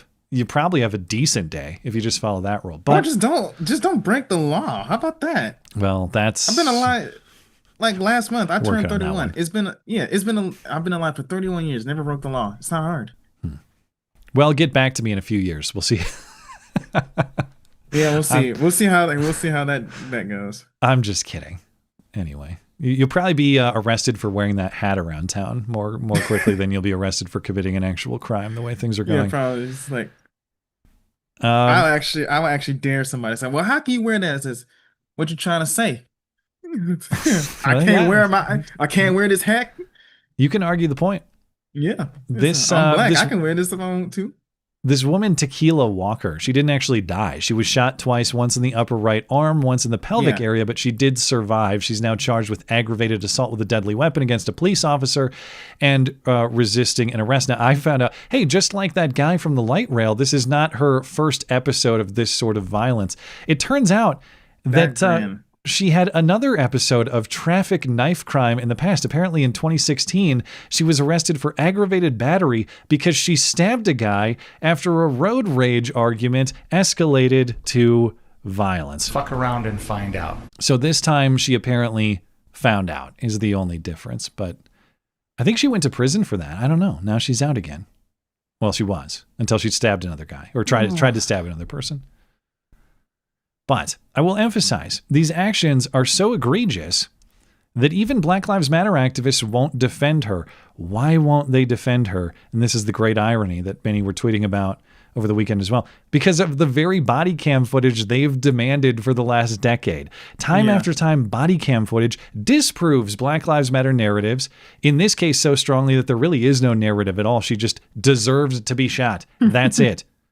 And implicitly through their silence, the social media or the social justice industry agrees, I assume. But man, flashback 10 years, like Ferguson and all that. Oh, we gotta have body cam. I'm not saying there are no cases, but can you think of an example where body cam showed the police being absolute pieces of shit, like Black Lives Matter insisted they were? I can't think of a good example. Maybe one exists, but more often than not, it's no, I understand why that person got shot, for sure. Makes sense to me. Anyway, you ready for a little hoax hate? Well, I would be if I can hear it. Well, I'm going to play it anyway. I'll have to try. They can hear it. By the way, this is the only thing I have. Nobody saw it happen, but it's totally a product of Trump's America hoax hate crime of the week. Ah, shit, it's backwards. You think they'll notice? Well, before the break, I mentioned that Netflix was releasing a documentary about the most famous hate hoaxer of them all. That, of course, is Jussie Smollett. I am not suicidal! The documentary is called The Truth About Jussie Smollett with a question mark. And as I said in July, that question mark is doing a lot of work. And it turns out it is. The documentary is now out, and it sucks so bad that even the Guardian reviewer says it is trash. 2 out of 5 stars. So even Groundhog Day was better, Joshy. That's how much this documentary sucks. Good Lord. I still can't believe they went through with this. Groundhog Day, Sims, please don't send me any emails. Now, I watched it, as I said I would, and it's so hilariously preposterous that I recommend a viewing, even though it, of course, requires a Netflix subscription, and there are ethical implications to that. But the fundamental premise of the documentary, which features Jussie himself, as you can see, he's interviewed in it, is that Jussie might be telling the truth based on a couple theories. Theory 1, and it takes forever to get to these, okay? It's like a 90-minute documentary. You need to see like the last 15 minutes. Theory 1 is that actually, Joshy, this is not a Jussie hoax. He didn't make it all up and stage it. And this is actually a Chicago Police Department hoax. Chicago PD is so corrupt and they lie so much that they're lying about Jussie. Now, according to this theory, why would they make this up and lie about Jussie? Well, Chicago PD has been so badly damaged by various Black Lives Matter episodes and other instances of corruption that they need something to make themselves look good. So they framed Jussie using the Osundiros. Why would they hire the Osundiros to help frame Jussie? Well, they had the Osundiros on some potential gun charges because one of them was a felon and they found him to be in possession of a gun. So The Chicago PD coerced the Osundiros to help them, the police, frame Jussie to make themselves look good. So it's not a Jussie hoax. This is a Chicago PD hoax. Who the fuck made this shit up? Brother, the plot to Metal Gear Solid is more coherent than that. Now, theory 2. Now, these are kind of overlapping. I don't know if they even involve each other, but there's footage of white attackers or potential white attackers, Joshy. And the Chicago police just covered it up. This theory is that surveillance video actually showed white guys walking around at the scene, and Chicago PD buried that footage, but the courageous journalists have found it. And they show this video. Yeah, here we go. This video, this image, as evidence that this guy on the right is white. They're saying that dude on the right is a white guy. Okay, you have to watch this documentary to even see them say this with a straight face. It's so hilarious. But Netflix guards their copyright so much I can't play these clips. But now you might say, I don't know. That guy on the right looks almost exactly like the guy on the left. Seems like it's him. Correct. In fact, in the documentary, they asked the guy on the left, hey, is that you? And he said, yes, that's me. But we're supposed to believe that Chicago PD has paid him off or has a threat of a gun charge against him. So he's lying in cahoots with the Chicago PD to get Jussie because they all hate Jussie, or they don't really hate him, but they need to make themselves look good. Because, of course, arresting black people is the path to positive public image in 2019 when this happened. Now, through the documentary, Jussie maintains his innocence since his conviction was thrown out by the Illinois Supreme Court for process reasons, and Kim Foxx giving him that immunity deal. There's not going to be any more prosecution. Supposedly, he's now trying to relaunch his career. Good luck. But besides these preposterous pro-Jussie theories, I actually learned a little bit more about the evidence in this case. And the evidence I learned about actually proved the opposite, that Jussie is a liar, which we already knew. But until this documentary, I didn't realize that the Osundiro brothers were actually the only Uber or taxi traffic in that area that night, which makes sense considering how cold it was. It was a polar vortex. But when police started their search, they found the two guys who they later learned were the Osundiros. They found them on the surveillance video. And so they pieced together footage from various cameras in this part of Chicago. They tracked these guys for several blocks until they found footage of them exiting an Uber car. And through subpoenaing Uber, and I guess they did Uber and a taxi to try to cover their tracks. They subpoenaed Uber, the taxi company. Police learned that there was only one Uber ride in that entire area that night, and it was from the Osundiro brothers. They didn't use like an alias or a nickname or something like that. It was the Osundiros. They were the only Uber ride in that part of Chicago that entire night. It is literally impossible for anyone else to have done it because you can watch the Osundiros walk from the Uber car to the crime scene, and there was nobody else in that entire area in an Uber car at that time of night. Plus, you can listen to the Osundiros say, yeah, that was us. Look at us right there on the but they're in on it with the Chicago police. Yeah. Anyway. You think you're going to give this a watch? Will you give it a chance? It's on Netflix, right? Yeah. I don't know, man. That's requires a subscription fee. It's I can't justify my actions, but I did have a good time watching it. I mean, maybe I can use my mother's. Yeah, that's the proper solution. Pirate it, steal it. For legal reasons, I discourage that, but I understand. This ain't worth pirating. Those who it's not worth the bandwidth. All right. Did you see the update in the Shiloh Hendrix case, Joshy? Her. Of course. Yeah, you got to remember. So if people have forgotten, the update is that, as predicted, as discussed at the time, authorities in Minnesota have now charged the famous N-word mom from that park incident, Shiloh Hendrix. That was in April, and if you've forgotten who she is, you'll remember the soundbite. Why don't you have the balls to say it right now again? Fuck you, nigger. Unfortunately, Joshy can't hear it, but he remembers it. I remember. In a press release at the end of August, the prosecutor in Rochester, Minnesota says he's charging Shiloh Hendrix with 3 counts of disorderly conduct for her N-word outburst. I don't know if that's 1 count per N or how they arrived at 3 charges. even though, it appeared, Josh, if you remember the footage, it appears that there was some jogger, slugger, KTLA conduct beforehand that may have provoked the commentary. That was the indication. These are misdemeanor charges that each carry the possibility of 90 days in jail and or $1,000 fine. In the prior social media video, Shiloh Hendrix said she's taking her give, send, go money. She's moving out of state. Now, I'm not sure where she went or if she even left Minnesota. I haven't seen an update, but presumably she'll have an answer, or she'll have to answer for these charges in court. Now, I found this detail hilarious, Josh. Like, why did it take so long? The video's been out since April. How much evidence did you have to collect to reach a decision about whether it's there? It's like, she said it. Are you going to charge her for saying it or not? So read this in the Star Tribune reporting in Minnesota. It took so long partly because there's just a mountain of evidence, so much evidence to analyze in this very important criminal case, but also they had to interview way more people than they thought they would have to, because many different people came forward claiming to be related to that boy after the NAACP raised a bunch of money for him. So the Somalis were trying to scam the money, and all of that had to be sorted out. It took a long time. Okay. The mountains of evidence. She says it in the video that takes less than 30 seconds. She said it. Okay. Why don't you have the balls to say it right now again? Fuck you, She did have the balls to say it. You can't deny that. Why do they still exist? I don't get the existence of the NAACP. To cash in on, but they're not trying to cash in on tequila, the slasher in Florida. So I don't know. Who knows?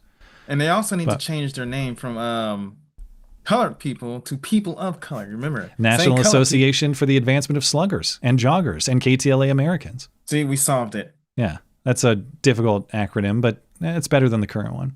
Yes, it is. Now, you may wonder, like I was, well, what about the First Amendment here?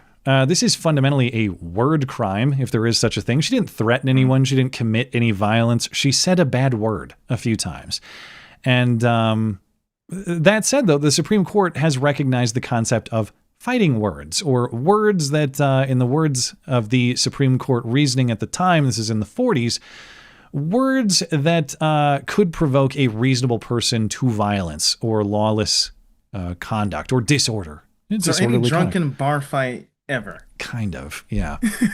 Those are potentially unprotected by the First Amendment, potentially prosecutable in this same disorderly conduct way that we're seeing in this case. Now, the fighting words doctrine has been limited in many ways since it was established in the 40s. As a consequence, the fighting words doctrine is a very complicated and confusing one, kind of some seemingly contradictory decisions or premises in that First Amendment doctrine with the court without getting into the weeds of that. The reason I bring that up is that this could be a case that is actually ripe for appeal if Shiloh was convicted and decided to challenge. And if that happened, I assume Shiloh's appeal would be well-funded like her Give, Send, Go was. And so the day that I get to hear the case of Minnesota v. Shiloh argued at the Supreme Court, if please let Sonia Sotomayor live just long enough for the case of Minnesota v. Shiloh for my own entertainment and enjoyment. Just kidding. I wish Sonia a very long and healthy life. All right. I'm not expecting that that's going to happen. It's going to get appealed all the way to the Supreme Court. I'm just saying it's possible, and I hope it happens, because man, will that might be the greatest day in Supreme Court history if we get that. All right. Any other Shiloh comments you want to offer before we move on? I applaud that woman for saying it, especially that that Asian lady and that Indian woman. They all deserve medals, right? But I also want people to realize just how racist black people can actually be. Have you seen clips of people, black people calling white people crackers and all that other stuff? No, I've never heard of such a thing. Please, please enlighten. It's just, I've seen plenty of, especially like those police videos that I like to watch, right? They call them every slur word under. They call them crackers, all this, and stupid white boy, stupid white bitch, all this other stuff. And it's usually coming from black people. Well, don't forget the classic. I hate Asians. You can't hear it, but I hate Asians. And exactly. Well, anyway. I wouldn't say black people. I would say niggas, right? Of course. We black people, we ain't racist. Sluggers. Fair distinction. Yeah. Sluggers. They got to go to it. I have one more hoax hate case, and then we'll get to your super chats. And thanks to our super chatters, and I appreciate your patience. In rural Iowa County, Wisconsin, this is the western part of the state, a teenager's family and their lawyer and a local politician are claiming that a recent fight at a party that left a 14-year-old black boy beaten up was a hate crime. And there's video of the fight, and off camera you can hear people apparently saying the N-word multiple times, though the version I have is censored by the local news station. But here is that reporting. Cell phone video appears to show a group of teenagers attacking a 14-year-old African-American teen from Platteville in the town of Pulaski on Saturday, August 16. And I'm looking at the video, and it tore my heart. Lynn Parrott is the city of Platteville's alderperson at large and says she was shocked to see the video. The victim's mother sent it to her. The slurs and the verbiage and the, beat that N-word and F that N-word and buzz his eye, like, why? Parrott says the boy told his family that he was a target because the group mistook him for someone else. You can see in the video some of the people there tried to break up the fight. So the group mistook him for someone else, Joshy. I don't know if you were able to see that news report or not, but no, the video is a black kid getting beat up by what looks like a bunch of white kids. You hear bleep bleep, bunch, presumably some N's. And then the mom and then this local government official, they're saying, well, it was a case of mistaken identity.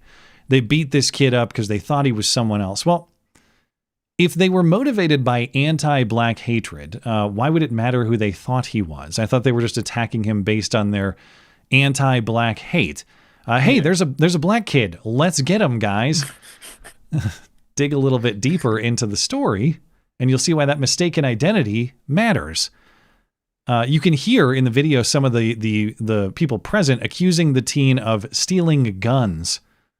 Okay. What? According to the teen's mom, those at the party wrongly believed that her son previously stole guns from them and also made threats and also committed other crimes and also engaged in various forms of KTLA behavior. It was all just, they thought he was a guy that he wasn't. It was someone else who stole the guns. It was someone else who made the threats. Well, in response to that claim, citing his investigation, Iowa County Sheriff Michael Peterson says that is not the case. This is not a racially motivated hate crime. Well, what is not the case? Did he not steal their guns, or is it just that his identity was not mistaken? Whatever not the case means, there's a bunch of shenanigans here that mean this is not a racially motivated hate crime. And so we'll see if the lawyers and the NAACP type people can prove otherwise. But that is not a good flag to have, dude. What the fuck? I don't even know what that flag is. What it looks like a cartoon that would be banned for racism, though. Exactly. Okay. So you don't know what it is, like what that actually represents. Neither do I. It just looks like looks like a racist depiction of George Floyd saying he can breathe now, or something. Yeah. That's even funny. Look at a black dude standing next to it. How dare you depict us? Anyway. But to be serious, though, I'm more curious about the whole stolen guns thing. I mean, are you going to look into that? I was like, where'd the guns come from if he stole them? A lot of questions there. Yeah, whose guns are they? Because, of course, we're dealing with mostly minors here, so there might be some complications there, too. Did he steal them? Does he have them? Some of the reporting I saw says trying to steal guns. But according to a witness who spoke with the sheriff, the confrontation, the fight, stemmed from the teen's prior behavior, KTLA behavior, including attempting to steal a firearm, assaulting a female, and making threats. So did he actually steal a gun? I don't know. It's unclear. I don't know. He tried. Tried and failed. Yeah. All right. Well, it is time to get back to Super Chat. So let's hop back into that, and we'll close out the show. Let's see if I can remember where I left off. Thank you guys for your patience this evening. I know it's been a little bit. Esoterica Unbound is back. It says the North Carolina news blackout is part of an international trend. Liberal elites know their deconstruction of Western civilization is on the verge of producing revolts. They're desperate to forestall the inevitable. As in, like, this is a riot causing... Dude, is it bad enough for white people to riot? Have we reached that point? Guess we're going to find out. Yeah. They're trying to prevent it. Fiery Waco, welcome back. If a trans is too dangerous to have a gun, they are too dangerous to be loose in public. Bingo. I'm trying to... Well, I guess, is there a mental illness that is too dangerous for firearm ownership, but not so dangerous that they can't be just out in public? It's hard for me to think of a counterexample. But again, this isn't like I hate those people, let's lock them up. If you are suffering from delusions at odds with the reality of the world, and I don't just mean like you have a weird opinion like Tim Kaine was right in that Senate hearing. I mean like you see the sky as red. You think you're a woman, but you're a man. I guess there's maybe it's not an inherent danger to others that you believe those things, I suppose. Like, but your disconnect with reality raises very important questions about whether you possess the judgment capacity to differentiate between, say, right and wrong and act accordingly. And sometimes it's not even due to mental illness, right? Yeah. There's a predatory nature behind it too. Some men who declare themselves to be women use that as a predatory tool. No, haven't you seen the stats? Nobody does that. They all just want to take dumps in women's bathrooms and be left alone. What I'm saying, back to the point, it's the compassion point from the Charlotte person. Like, this is not, I hate these people, let's lock them up. If you are that disconnected from reality, I want these people connected to the truth. I want them to return to reality. I want them to live healthy lives. And I don't care what the studies say. I don't care what medical journals people want to cite. Transgenderism is not associated with positive health outcomes, and you'll never convince me otherwise. Sorry, it's one of those 2-eye type test things. I don't need to see the footnotes. Yeah. I just know that if you defy the truth in that way, you're going to have a bad time. Yeah. Whatever happened to the effeminate and the tomboys? Remember those people? Yeah. Well, now they chop them instead of just letting them grow up. But I know, right? Thank you, Fiery Waco. James Oglethorpe, welcome back, Matt. Thank you, James. Jofus. How did I read that as James? It's that time of night. Thank you, Jofus. Appreciate it. Esoteric Unbound, the Tran e-gun purchasing question. Oh, the tranny. He has to write it that way because they banned the term tranny on YouTube, I think.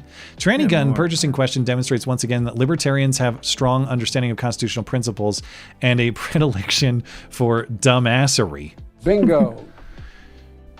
To me, the question breaks down to the fundamental question of, do you believe there are people who are so crazy that they are a danger to themselves and others, and should they be prohibited from having guns? If you believe that that is a class of people that does exist, it seems to me hard to argue that transgenderism is not a qualifier in that group, or at least immediately adjacent, however you want to characterize it. Now, maybe the purists would say, like, I think these rights are so absolute that literally everyone has absolute gun rights. It's a tough position to defend, though. Like, babies? I don't know. Like a guy who's so crazy, he's telling you, as soon as you give me that gun, I'm going to shoot you in the face. And I have the mental illness list from my doctor of all the conditions I have that demonstrate it. I'm dead serious. Are there not people sufficiently crazy that we should not... That their rights to self-defense and their rights to gun ownership are justifiably restricted? It's not that they don't have the rights. It's that they are, by virtue of their condition, a threat to themselves and others. Either that class of people exists or it doesn't. If that class of people does exist, then I don't think that there's inherent injustice in doing something about it. I just don't want it to be the president says, you're fucking nuts. No more rights for you. Even if he's right. Like, he might be right, but I just don't think that process is a good one. I'm not even looking at it from a mental illness kind of angle. I mean, we don't allow minors to have weapons, right? So that's a there's no right to it. Yeah, I mean, some state laws differ and stuff, but yeah, there's no, well, and we have federal law on that, but yeah, we have federal law on that. So that's a group that's excluded. Felons, they can't have a firearm anymore if they broke the law. A very interesting debate on that too. Like, once you've paid your debt to society, should you be banned still? Currently you are, but yeah. So I guess I was on the fence about it, but if that's going to be a category, I mean, there wouldn't be the only group excluded from having firearms. No, and I think if you want to go this route, I think the honest and consistent position is there should be no groups excluded from firearm possession. Literally none. And if that's the position you want to take, consistent, but I do find it difficult to defend. But as far as I understand, that is a position that some people are willing to take. Purpose of the ages, I caution giving psychologists the power to take away someone's 2A right, but if someone wants to self-identify as crazy or trans, Trump's plan may work. It could work twofold by putting them back in the closet. Well, that's the other... I like the practicality of enforcing a rule or a law, to me, is not an argument against the law. Like, just because it's hard to enforce doesn't mean that it's wrong. Mm-hmm. However, this does seem difficult to enforce, and that has to be acknowledged. Like, if a tranny just decides to revert to being a man for a day to go buy a gun, yeah, and then goes back to, like, when is he breaking the law? Like, once he puts on the lipstick and the dress, you know, like, there are some practical enforcement questions that are difficult to answer. Yeah, and it's like that guy before, right? He legally purchased those firearms. There was no red flags back then. People can just kind of work around that. So I wonder too, like, let's say there's also personal discretion. If I ran a gun shop, I ain't selling the trannies. Okay, I'm not fucking not. Yeah, but when I get sued, is that going to be a discrimination? Don't I get to exercise personal judgment about, like, if someone came in and was like, "Hey, I'm a nut. Can I please have a gun?" I'd be like, nah. There's going to be some personal discretion in that sale. Why can't I say coming in as a man presenting as a woman is sufficient nut presentation for me? Careful how I phrase that. I don't actually want a nut presentation in that scenario. That's a big game, man. But they're crazy. That's what I'm saying. Why can't... I don't doubt that Biden's DOJ would have sued a gun store for not selling to a tranny. That would be hilarious. Yeah. In my perfect kingdom, you would actually be free to discriminate, right? Well, of course, yeah. It's your property and your association. You should be. Yeah. We can say whether the discrimination is just or right or not, but it's not the government's role to deny you your natural rights, Joshy, to your property and your association. That's why government's wrong in this case. That's gonna be a long fight, man. Long and distinguished. That's a big game, man. Governments exist to defend our rights. They don't grant them to us.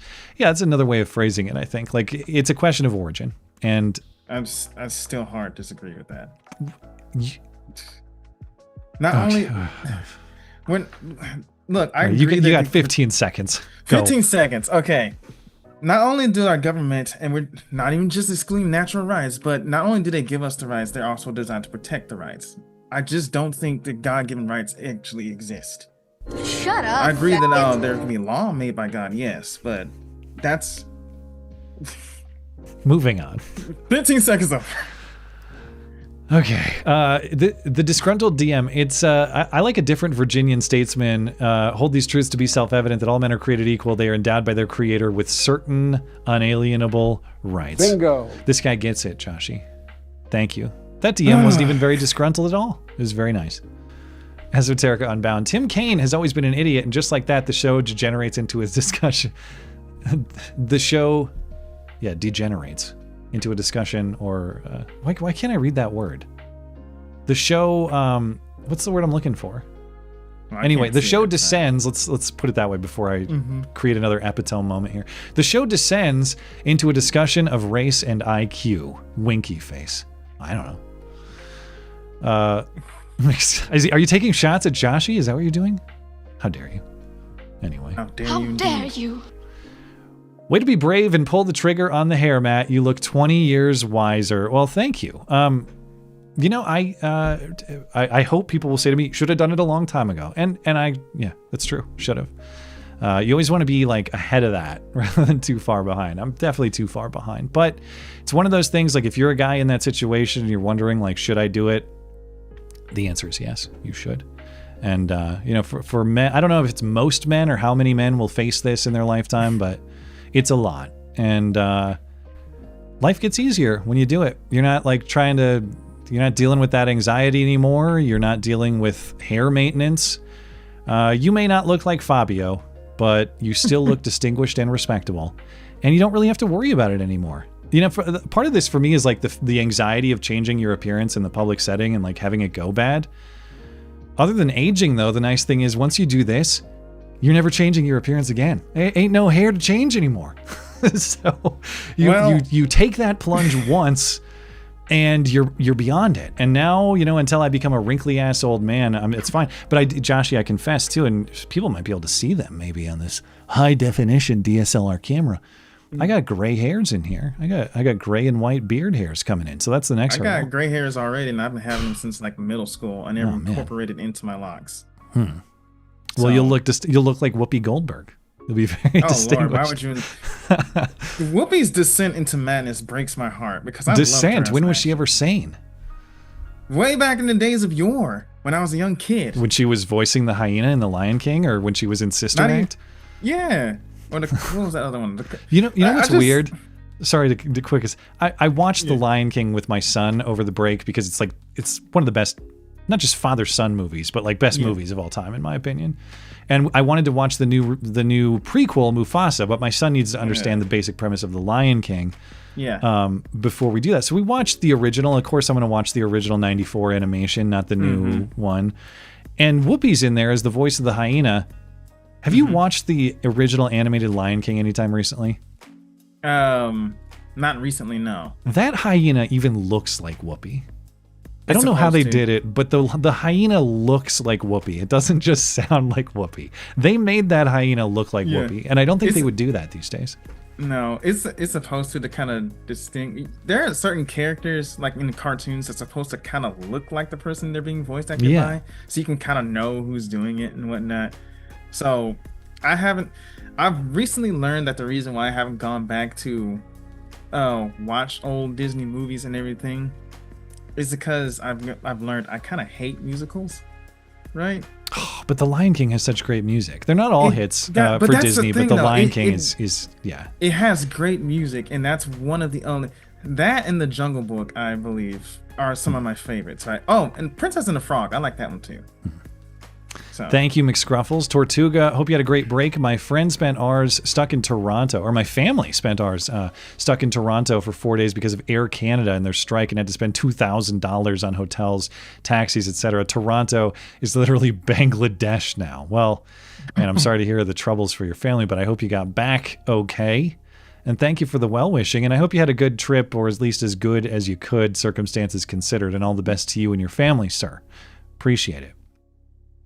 P. Shivers Dard? There's a 3 in there. I don't know how to read it. Welcome back. Your Russian vacation makes you look very Far Cry 5 meets Alex Jones. Hey, I'll take it, man. Those are two good things. Two things I appreciate. I love my LaDonna shirt. I'm glad you have one. That's amazing. It's not against the law, ho. Fuck you. LaDonna Legal, her law firm. That's how she defends those accused of crimes. I just love the shower cap in that logo. Speaking, I think he's okay with me saying this, but speaking of Tortuga, and Tortuga, you can email me and tell me I was wrong to do this if I was. So I apologize in advance if I was. But Tortuga did that graphic design, the nice. LaDonna Legal graphic design. It's a really good one. So we got some real skill there, man. Yeah, he did a great job. Razor Fist is wrong. Pineapple goes on pizza. Welcome back, Hard F Slur. Oh, well. I didn't know, Razor Fist, as a man I admire. I think he's a reasonable guy. Appreciate everything he does. I'm not going to change my opinion on him based on his pineapple opinion, but I guess I'm a little surprised. If I had to guess, I would think that Razor Fist is a pineapple on pizza guy, but maybe it's just too outside the rules. Anyway, Hard F Slur, I assume, is calling us faggots, just so we're clear. Yeah. Newt, welcome back, Matt. Last time I super chatted, I asked for dating advice and said it worked. She became my girlfriend. Well, I'm pleased to report that yesterday she became my wife. Hold on. That deserves acknowledgement.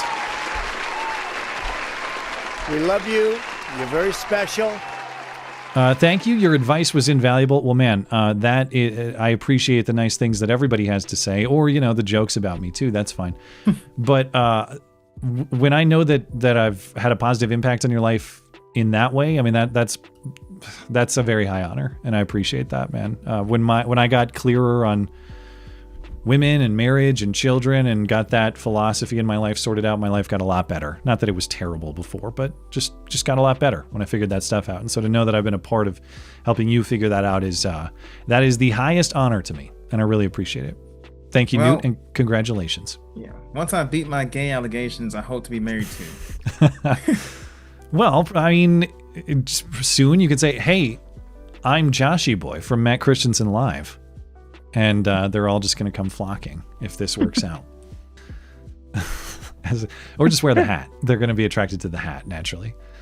Esoterica Unbound. I've long had mixed feelings about the Tenet saga. On the one hand, the DOJ was acting in a politically corrupt manner. On the other, Lauren and Liam were clearly internet hipstering too close to the sun. I don't know. I mean, I can't say whether that's right or wrong because I just don't know. I don't believe the DOJ's accusations based on information I do have.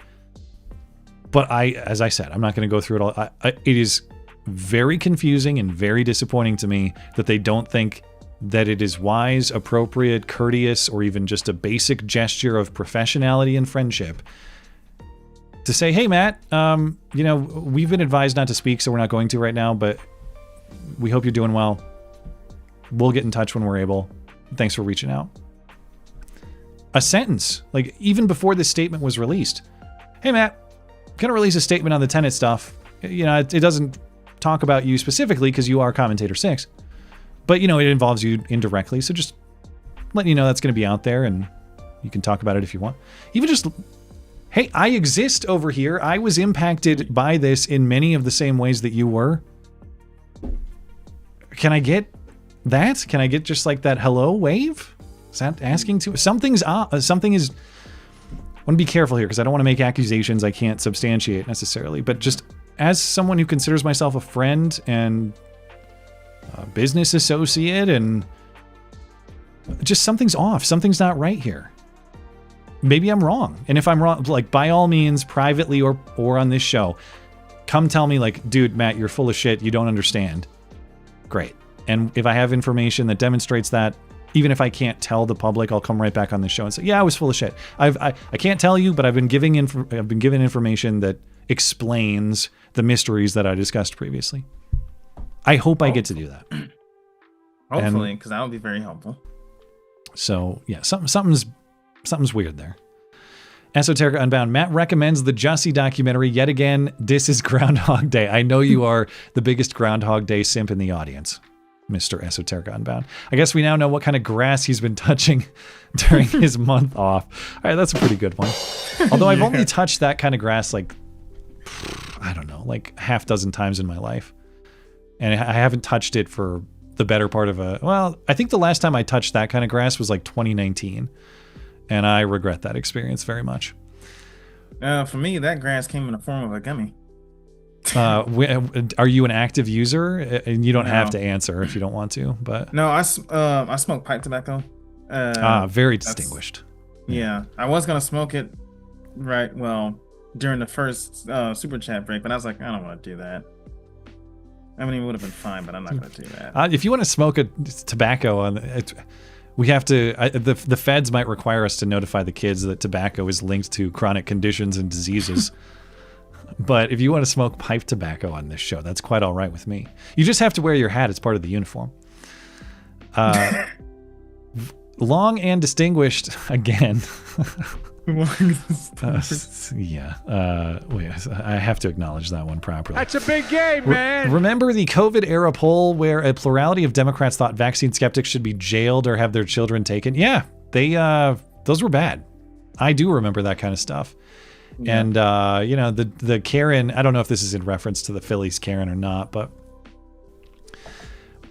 I understand the desire for vengeance or to even like bend the rules or break the rules to pursue justice for past aggressions, crimes, that sort of thing.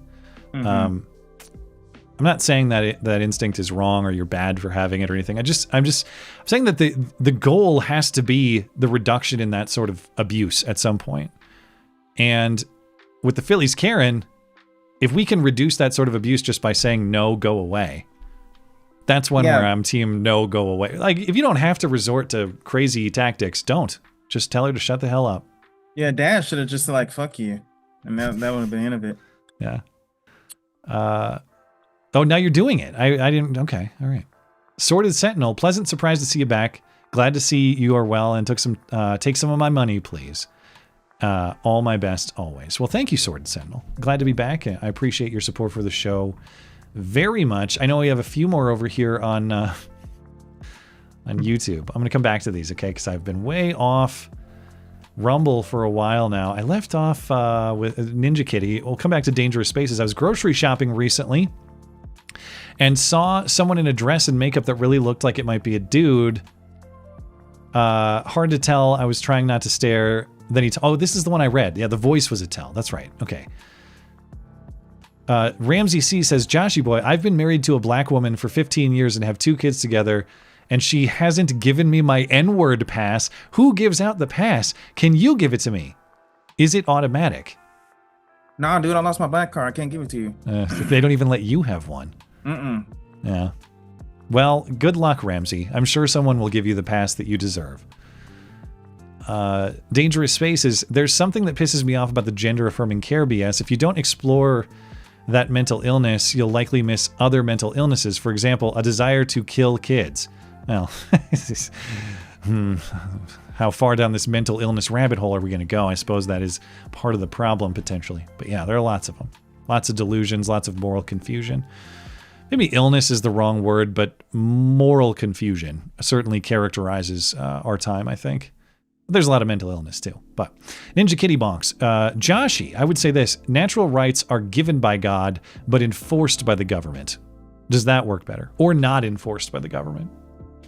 Or violated by the government? Has that pipe given you clarity? No? No, I'm still going to say no. All right. AP Living for God 07. Please read like Batman. I don't know. Okay, no, you need try. Read this like Batman. Matt is back. And this time he's pissed. Welcome back, guys, from the well-deserved break. Definitely missed your content on Sundays. I think I was only supposed to read part of that as Batman, but that's my attempt. Thank you. And Batman will be, I think Batman's coming in on Wednesday. And by the way, I have some exciting announcements about the Wednesday show and participation with the calls. I know Discord is like annoying and not everybody likes to do that. Without getting into the details, one of the things I've established for the show is a voicemail box. So you can leave voicemails for the show. Oh, dude, I'm going to talk so much shit. Well, see, this is a way to participate seriously with the call segment, to have some exchange on serious points if you want to. I also know what kind of voicemails are going to be left in my inbox. So I figure there's potential for comedy there too. So this is why I've decided, I'm actually really looking forward to this voicemail premise. I think it's going to be a lot of fun. I'll talk more about it on Wednesday to try to spice up that stream a little bit. Ninja Kitty also says, Joshy, that's the one we just read. And then we had AP Living for God, Dangerous Spaces. Was I the only one watching Tim Kaine during that entire clip and wanting to scream, that's not how glasses work. Why are they on your forehead? But that's how you know he's serious. I'm very serious. My glasses are off now. The best I can say is, isn't that how it works for, is it farsighted or nearsighted? He needs his glasses to read, but he doesn't need them to look at you. Nearsighted. Yeah, I don't know. That's, I think, is the best defense you can give it. But well, it could just be reading glasses. I don't know. I don't know.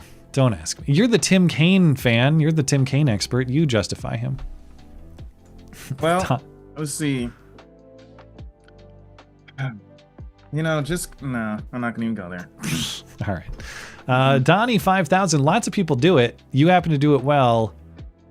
But it isn't breaking concrete or standing in traffic. Yeah, absolutely. I grant that.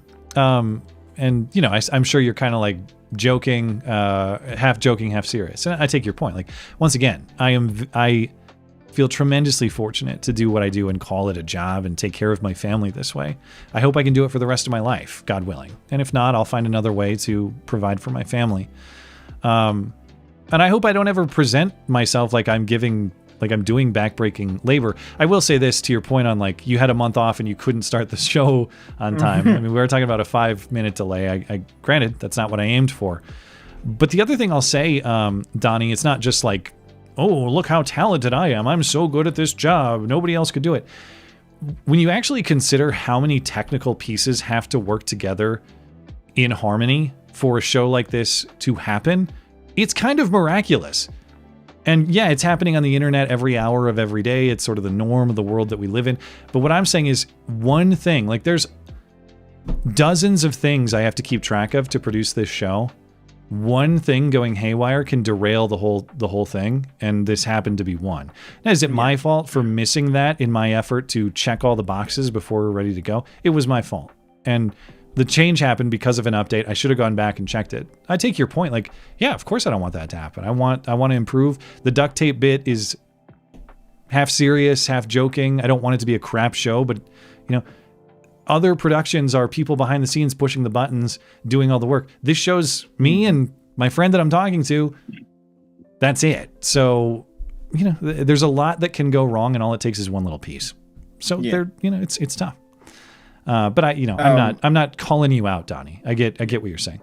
Real quick, Tim said he also had another Rumble rant that said stop poisoning the name Tim. I mean, they are kind of poisoning. I know I defended the honor of what's his name, Tim Kaine, right? You already forgot.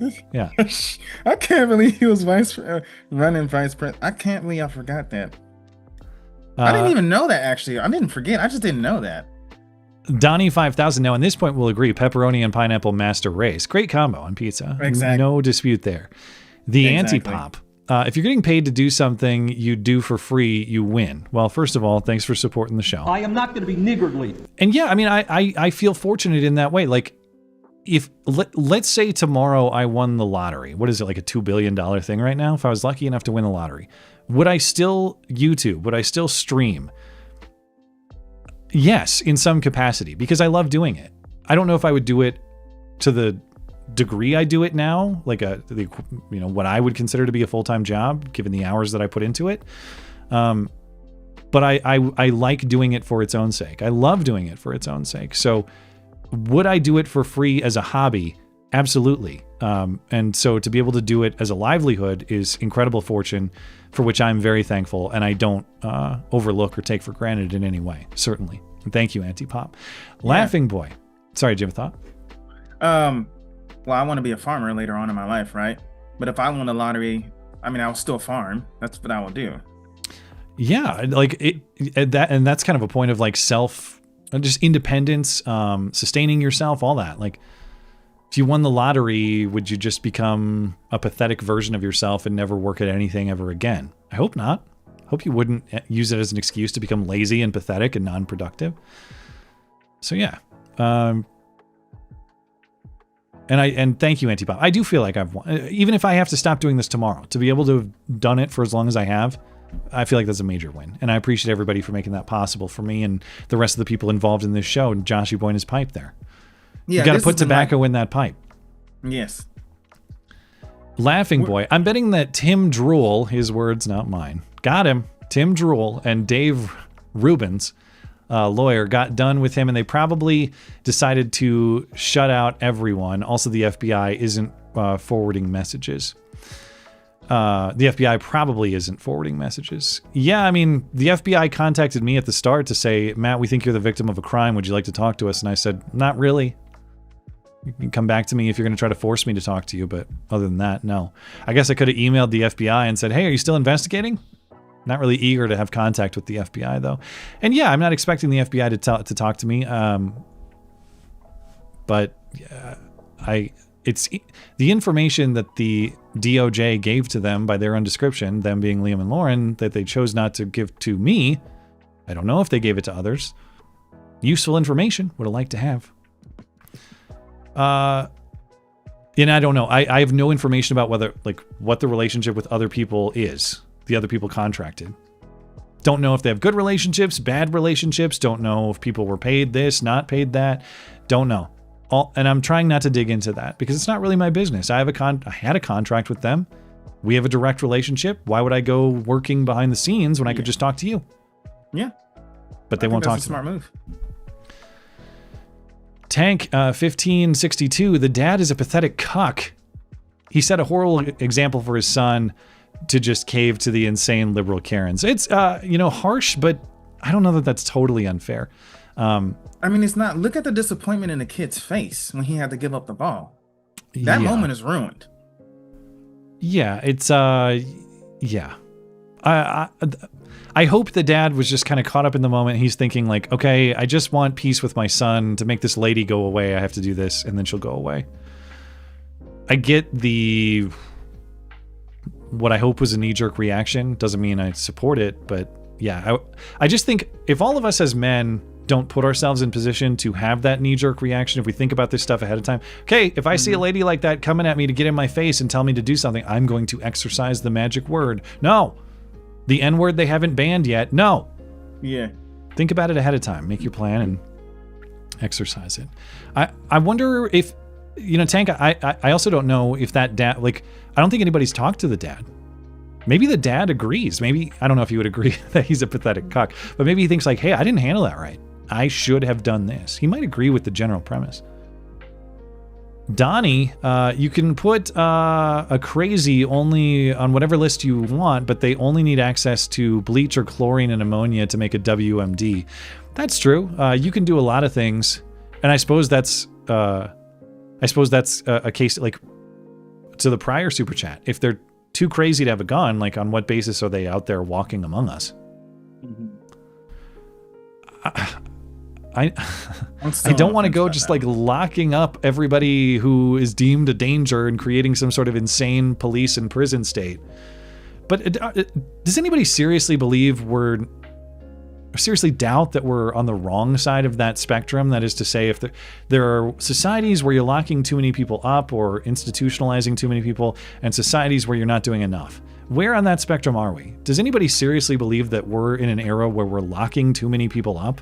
Or institutionalizing too many people? That people who aren't dangers to the public are being wrongfully detained? I think it's clearly the opposite. People who are dangers to the public are being let go all the time. So, I mean, obviously I want constraints on imprisoning people, institutionalizing them, but are we doing enough of it? No, we're not. There are justified imprisonments, justified institutionalizations. Those exist. I don't think the volume determines what's right or wrong there. Donnie had a correction too, and thank you, Donnie. Ramsey C. Compare 2A rights with other rights. We take other rights for plenty of other reasons. We take people's rights to everything, including life, depending on what you do. That's true. Even your right to life is not absolute in the sense that you can be, not just as a practical matter, executed by the state, but I think that there is a such thing as a justifiable execution. There are crimes for which death is a just penalty. I think you would agree with that, Joshy. Yeah, I'm all for the capital punishment. Okay. So yeah, I mean, even the right to life itself is not absolute in that sense. Like, you can commit crimes that justify the taking of your life. Mm-hmm. Hard for me to see, even as look, I want our country to return to its pro-gun origins, but there exists a class of people who probably shouldn't have guns, right? Yeah, we kind of do that already. Yeah, so I don't know. The absolute stance seems a little flimsy to me, but Ginger Ninja just now got to pop in for a second. Good to see you, brother. Catch you all on the rewatch. Sup, Joshy. Well, thanks for stopping in. Appreciate you being here as always. We love you. You're very special. All the best to you and your family. Dangerous Space is to play devil's advocate with the indictment. While the indictment has been dropped, legal action may be ongoing. Lauren and Liam may still need to be cautious about what they say, but that raises the question, why talk at all? Exactly.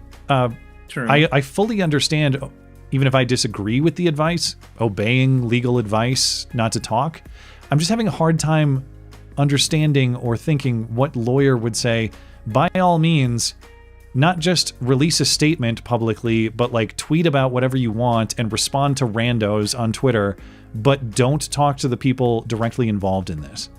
I don't understand how that could possibly be legal advice from anybody. Yeah. So, yeah, difficult to understand. Another pizza question or debate, says Dangerous Spaces. We have Pizza Hut and Domino's here. We also have higher quality pizza places close by. Is gourmet pizza really worth the extra cost, or is cheap pizza good enough?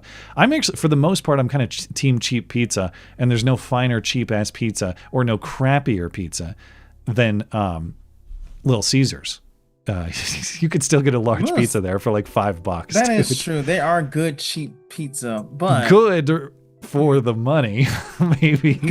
It's affordable if you're broke as shit, right? But if you can afford it, I would actually prefer gourmet pizzas because small businesses like that have tendency to use more real ingredients. I do both. As far as like cheap pizza, we actually go to Domino's more. Domino's is actually better than Domino's is pretty legit. Little Caesars is kind of a meme. That's why I like, because it's so crappy. Yeah. They never have the sausage or 3 meats ready. They always have the cheese and pepperoni, which is why I don't order from them no more. So fuck them. Not hot and ready enough for Joshy. You heard it here. That's a big game, man. Okay, we're good on Rumble. Let me get back to Odyssey. God, it was Blankets who started the pizza conversation. Blankets, Matt, did you see they're going after Shiloh again? I did, yeah, and I'm sure you saw we went through that, so I'll leave that segment alone. Matt, do you have a favorite and least favorite Disney movie? Well, Lion King is not only my favorite Disney movie, but it's maybe it's like top 5-10 movies ever for me. So that's automatically in. Least favorite, I mean, among the so-called classics, I don't know. I'm actually not a huge fan of like the super old ones, like the Bambis and the Sleeping Beauties and that. But they've made total crap for years now. Like the new stuff really sucks. For me, I actually prefer the older Disney movies like Bambi, Snow White, The Jungle Book. I kind of like the newer ones like Lion King, Beauty and the Beast and all that other stuff. I have a softer spot for the older ones though. As far as my favorite old Disney movie, that will probably be The Jungle Book, right? I really enjoy that one. Any new, I haven't watched Disney movies. Okay, my favorite ones would be Jungle Book and Princess and the Frog. My least favorite ones is any of the sequels that they've done for any of the movies that they like Mulan 2 or actually I liked Mufasa. I thought it was actually a pretty good story. I liked it. Have you seen it? No. It's keep an open mind. And then you might not like the live action style. I would have forgiven them if they had made it an animation. Yeah, I could see why you wouldn't like that style, but I actually think the story is pretty good at telling.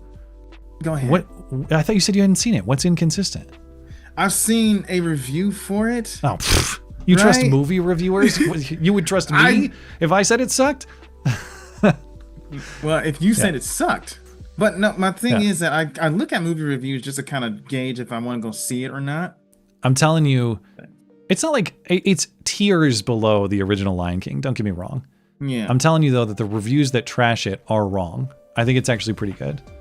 I think it's a good prequel that explains a lot of backstory in a neat and interesting way. By neat, I mean like tidy. Like it kind of ties up questions about the Lion King in an interesting way. Well, I also saw the trailer and he said that Mufasa came from nowhere, but that's kind of inconsistent with the original movie where he's saying that you come from a line of kings, which means that you maybe could. There might be like a few here and there, because I don't think the Lion King was written with the expectation of Mufasa, the story preceding it. That's a prequel nobody asked for. But it's still, I still think it is a good like. My biggest questions from the Lion King are, why don't Mufasa and Scar look anything alike, and why is Scar British? And you said that for a lot of people. This actually ties up the Scar Mufasa backstory pretty well. It might not be perfect, but it actually kind of gives some context to that kind of makes it make sense. I think they made maybe kids books on the past life of Mufasa and Scar way back when. But yeah, something I thought it was good. You can't change my mind. All right. White Turkey says I think he tried to start the sequence. He just said N. He said the N word. But I don't see any I's or G's responding, so we'll just have to leave it there.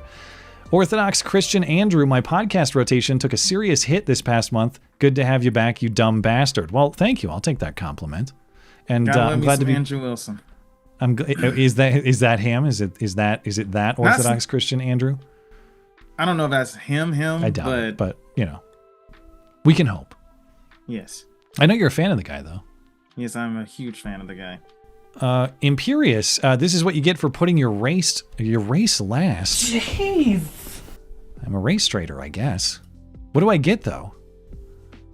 What is it? I don't know what my punishment is. I guess probably getting stabbed with a 16-inch fillet knife down in Florida. She didn't even throw it. Yeah. Didn't even try. Thank you, Imperious. Long and distinguished. No such thing as gourmet pizza. It's like Mexican food. Always good though. Oh, dude. I'm sorry. Hold on, I have to recognize. That's a big game, man. What were you saying? No, I just saw another super cat come in. It said, "Can I read it?" If you have it handy, otherwise I got to refresh. Yeah.